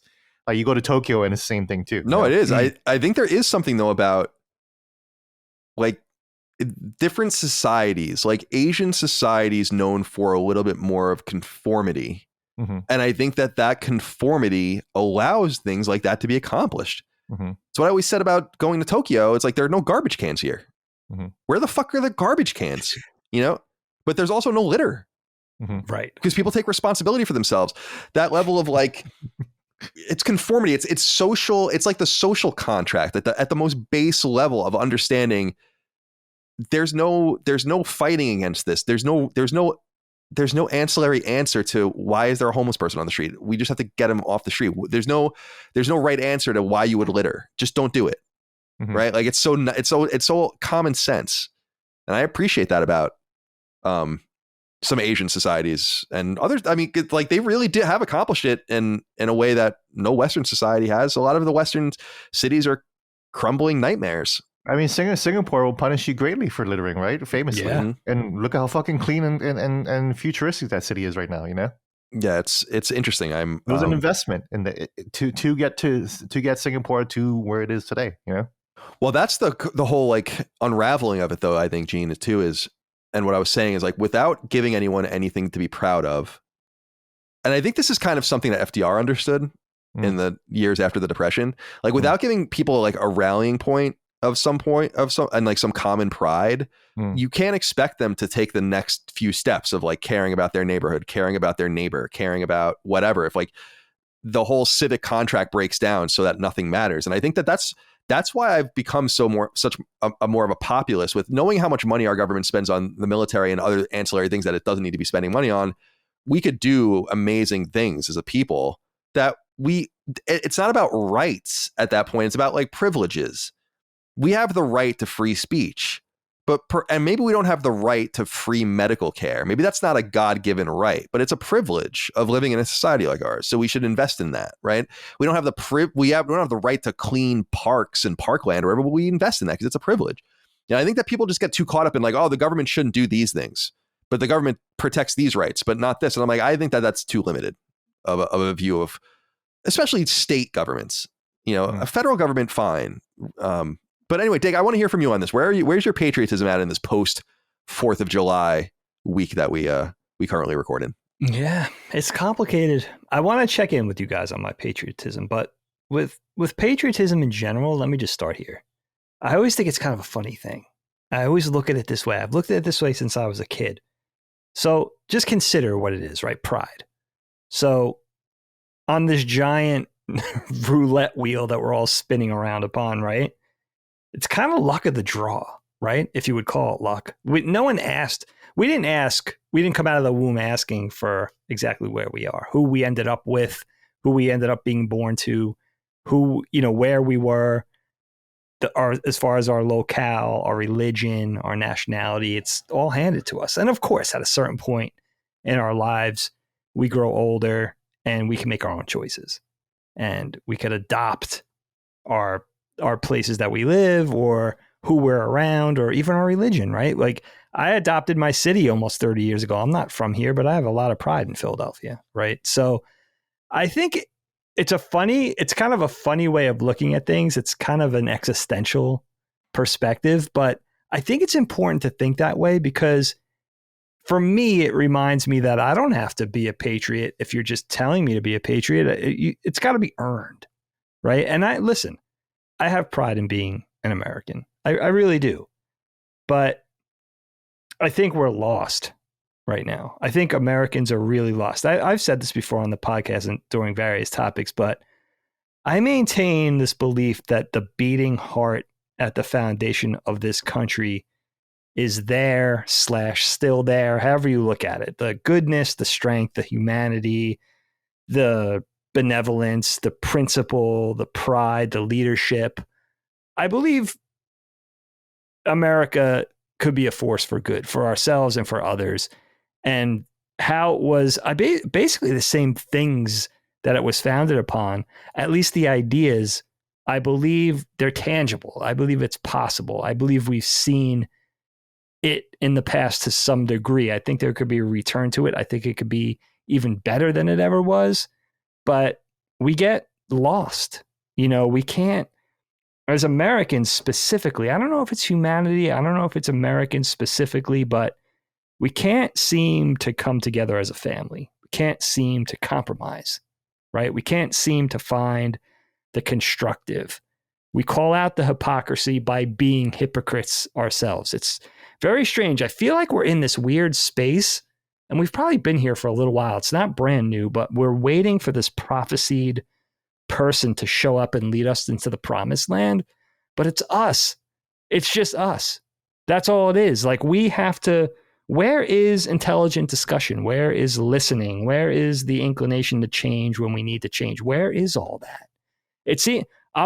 I don't fancy myself a smart man, but I know all that. When we can find that common ground and really figure it out, right? And really try to think as a unit, I guess, and try to find that, really try to find that the compromise and find out what dig our heels in and find out what work needs to be done. That's when those candidates, those people, those leaders will show up, because we're going to be the ones to put them in place.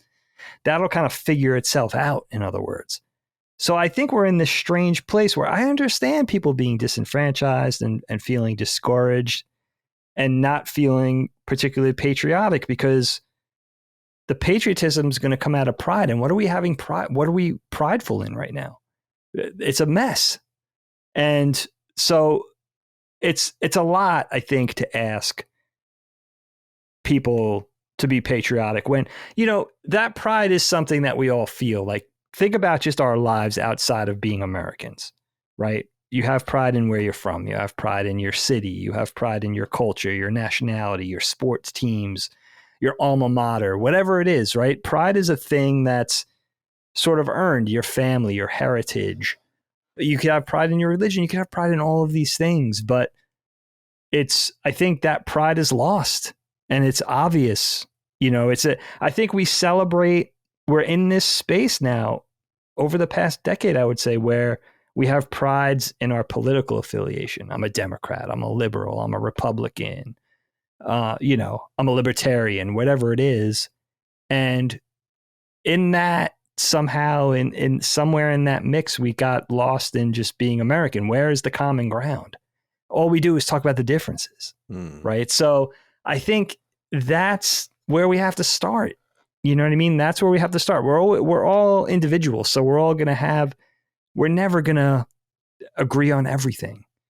But and I know it's not even like some John Lennon kumbaya shit. Like, this is just, to me, common sense, right? Like, let's see where. All right, we understand what we disagree about, right? I have my own political affiliations too, and I always have. But let's try to play up the common ground where we could find some compromise, where we could find, equal footing, and figure it out from there. Because I think that's what is the most tragic about where we're at now. And I don't think it's unfixable. I don't mean to sound overly pessimistic, but that's the great tragedy in this, and that doesn't need to be this way. The potential is there. It's right there. I think it's always a couple of layers beneath the bedrock, and it would just, I know that beating heart is there, that goodness. I mean, we saw that on 9/11. You know what I mean? It's a shame that it takes an event like tragedy, that to bring people together, even for a little while. But that's why I know, wasn't that long ago, that's why I know inherently I have this instinct that we're just capable of being as great as we say we are. And we're not. And I think that, how long is it going to be squandered? You know what I mean? Like, what it's kind of I don't know if it's a wake up call or what, or if it just takes, maybe people are stubborn, maybe they want to hold on to their political affiliation and dig their heels in and swear that they're right, and they're going to be unwavering. But you know what I mean? You got to be that hurricane proof skyscraper in the storm, right? It's not going to fall. You got to be able to go either way. You got to be able to evolve. You got to be open to new ideas. You have to be willing to be introspective and, change if you need to change. And, I just think that's where we're at. It's funny, for a little while there, I thought the tide was changing. I thought that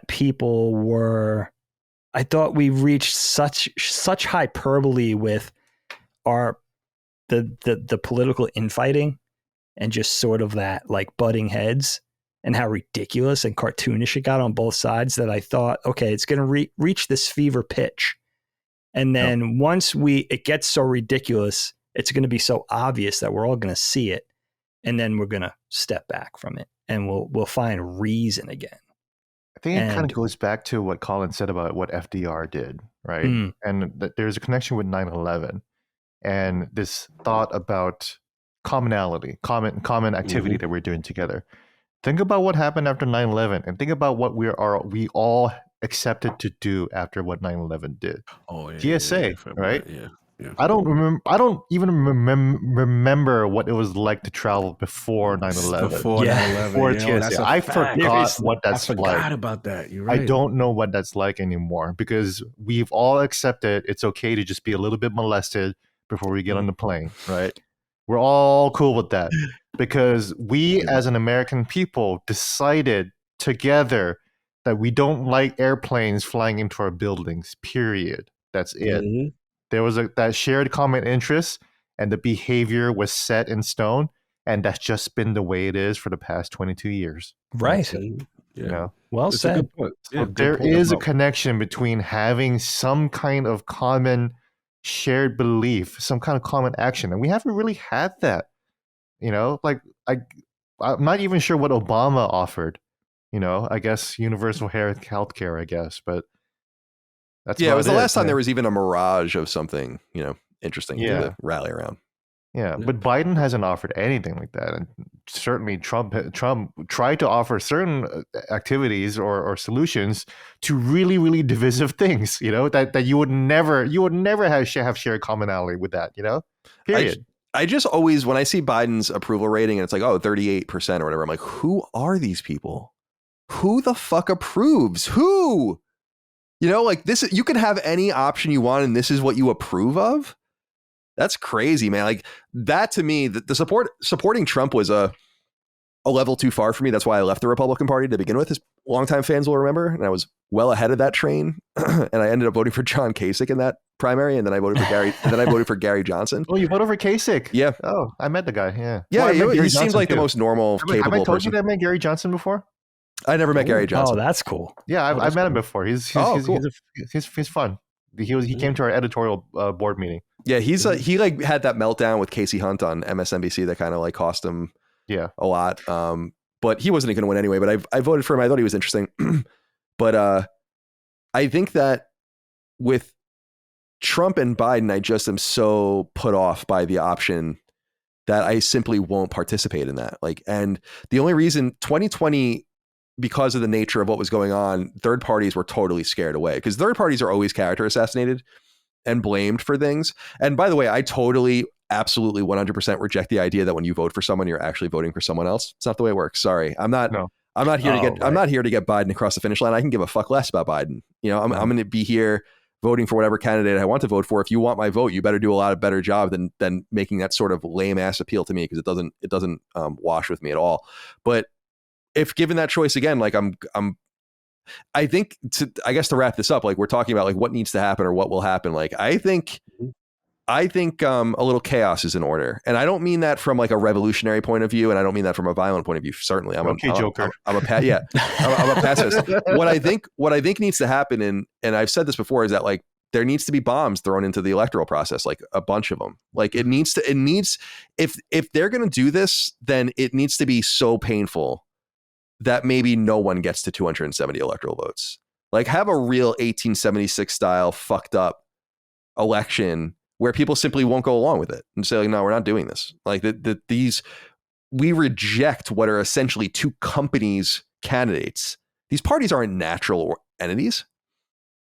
We've empowered them to such a crazy degree. This is what I think is so crazy is people always point out the party's changed several times. And I'm like, yeah, that's true. That's how fucking crazy it is that the Republicans and the Democrats still exist when they're not even remotely representing what they used to represent in any way, shape, or form. They're so permanent that they would rather ping pong ideas and positions back and forth than go away. And that's the thing. And I think, first of all, in the early American history, which I know very well, and a lot of people probably know this, that wasn't true. There were a lot of parties in the early American history. It was really, the Democrats are really have their history in the antebellum, not in the antebellum, in the Madisonian and post-Madisonian era, but the Republicans obviously come from the 1850s, and those parties have been in existence ever since. But there were a bunch of different parties, and there have been third-party candidacies that have done better than others and upset things. And I just think it's time for, if people really care, then they'll break out of this malaise, this election, and make it really scary. And I mean that from an electoral point of view, like make it mega fucked up, where it's going to be like a third. Fine. That's fine. You know, where no one wins. Now what? Maybe you'll listen, right? And we can get people in that will fix it and give us a little bit of something to believe in. Because there have been great Americans that have really rallied the cause, but it always comes through traumatic times, and it would be cool to be able to preempt that in some way and have like the person for the time before the time gets crazy. Because I don't know, like what I see going on in France and other places, I feel like that stuff's kind of bubbling underneath the surface here. Yeah, it's crazy. I worry, Colin. I worry about the people. I think I've mentioned this before recently, but I do worry about the people that blindly just toe their party line. And I know, I used to think it was just the Republicans, but it's not. I know people on both sides that do it. And I could tell you right now, I'll cop to something. I go and vote for local politicians. I have very blue affiliations. I'm by no means a Republican. I really never have been for the most part. I used to go for these local, sort of polls. And I used to just be like, okay, pro-union, pro-teacher. You know what I mean? I would check all those Democrat boxes and not even look at the nuance and not even study, okay, this guy, I would just blindly do that. And until, my wife of all people was like, you really need to go in and break it down and educate yourself. You know what I mean? You're just blindly voting on what you think is, the Democratic ticket. And I think that's the one people I would ask people to do, look, listen, stick to your guns and yourself and you can vote your conscience and all that, but do the homework. The other thing I worry about, the two-pronged thing, is that there are a lot of smart people in this country, like Colin said, but I think it's so broken that these people are smart enough to not want to enter the fray. Like who wants to take over right now?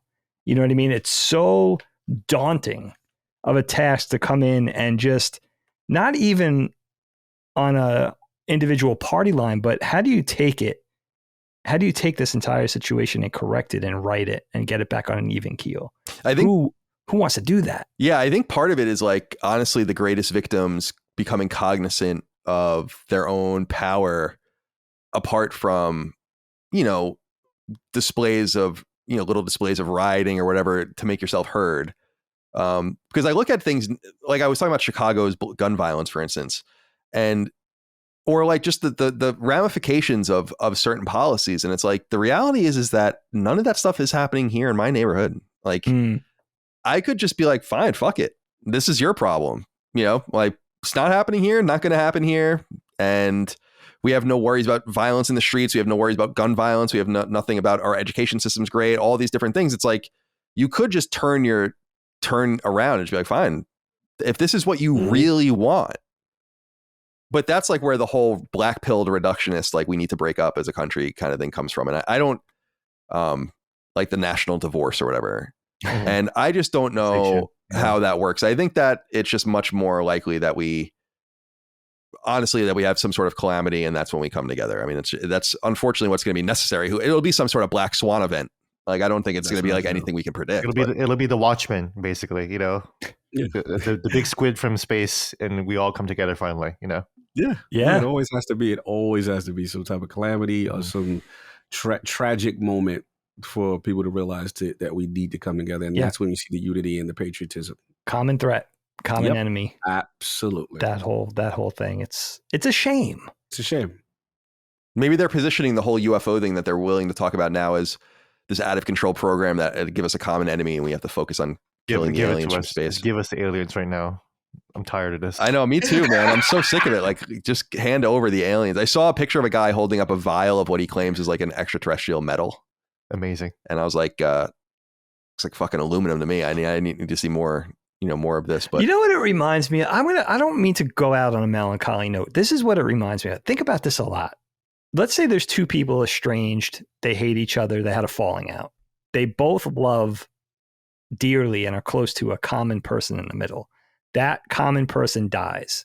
Now those two people are forced to come together and probably make amends over this horrendous tragedy when they probably knew all along that they should do this, but it took that event. That's what this whole thing reminds me of. It's like we're smart enough to know as Americans, most of us know there's a way to do this and we don't have to do it the hard way, but we're going to wait for the hard way.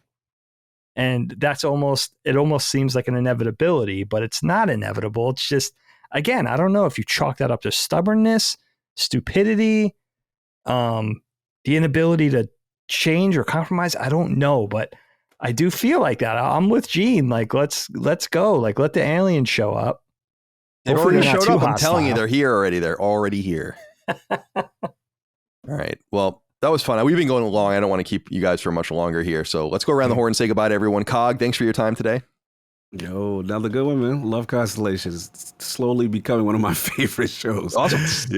Definitely go. I love the tangents and sometimes really, really deep critical thinking to challenge ourselves. So salute. Good seeing everybody. Yeah, likewise. And, another fun show. Cool, man. Thanks. Gene, by the way, I wanted to say this at the top of the show, but glad to hear that your health continues to look on the upswing. I saw that on Twitter. Real. That's crazy. So many congratulations there. Goodbye to you. Thanks for your time today. Thanks for having me. It's been a while since I've been on Stelly. And this was a fiery one. This was fun. The elder council comes back. Oh, again. that's right. Yeah. Oh, that's right. That's right. Yeah, that's right. That's right. And none of the sons. So my children are gone. yeah, because I didn't realize how young Maddie was too. That's crazy, man. Yeah. Maddie's a baby. He just graduated. I always tease him all the time. Yeah, it's that facial hair that trips me up. Throws you off. And also the fact that I've been watching him, like, I don't know if I said this on the show before, but I've been watching him and Chris Reagan for a long time, like almost 10 years. And then I realized how old Chris was. He was like, he's only 29. So I'm like, that sounds weird to tell Chris, I've been watching you since you were 18 years old. I've been watching you carefully. Yeah. Through the glory I've been hole. watching your career with great interest, With great interest.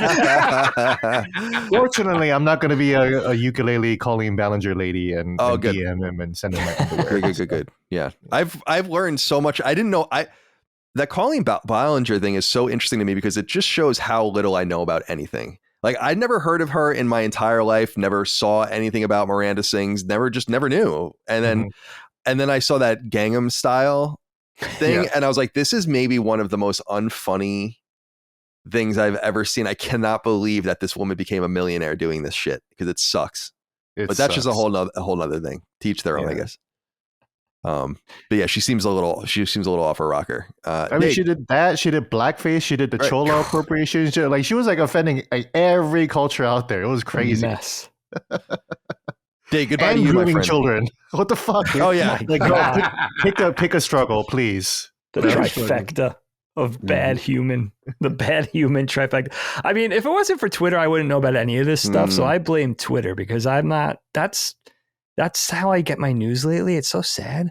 Yeah. And I don't even spend a lot of time on social media, guys. Like minutes. Well, I mean, But that's I'm part of the problem force-fed in this politics. That's so much. We get so much of our information through social media when it's like that's part of the downfall of local media. Because your local newspaper would have like all the guidelines and standards of what your local politicians are doing, and you read that, and then you can go in and have a more informed vote. But local newspapers are dying, so so you have to go to fucking Twitter and all of that nonsense to figure stuff out. And that's where we're at right now. Anyways, don't feel too old though, guys. I'm the oldest, and I take pride in the fact that we still have a combined age of less than 200. We're a ways off. We're a ways off for that. We're fine. We're good. We're not 2 centuries old. Thank you. Yeah. All right, my boys. I appreciate your time today. Thank you again for being here with me. I know this is a longer episode, and thank you all out there for your love, kindness, and support of all things Last Stand on Patreon, patreon.com/laststandmedia, merch, laststandmedia.store. We'll see you next time for more. Until then, goodbye.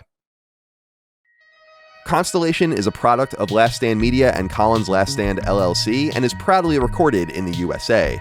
The show was conceived by and is directed and hosted by me, Colin Moriarty. My co-host is my brother, Dagan Moriarty.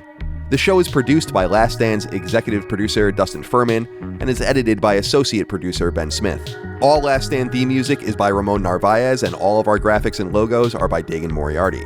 As you know, all of Last Stand Media's podcasts, including Constellation, are fan-funded on Patreon at patreon.com/laststandmedia. The following names are at the producer level on Patreon, our highest support tier, and we're infinitely grateful for your thoughtful and kind contributions to our independent endeavor.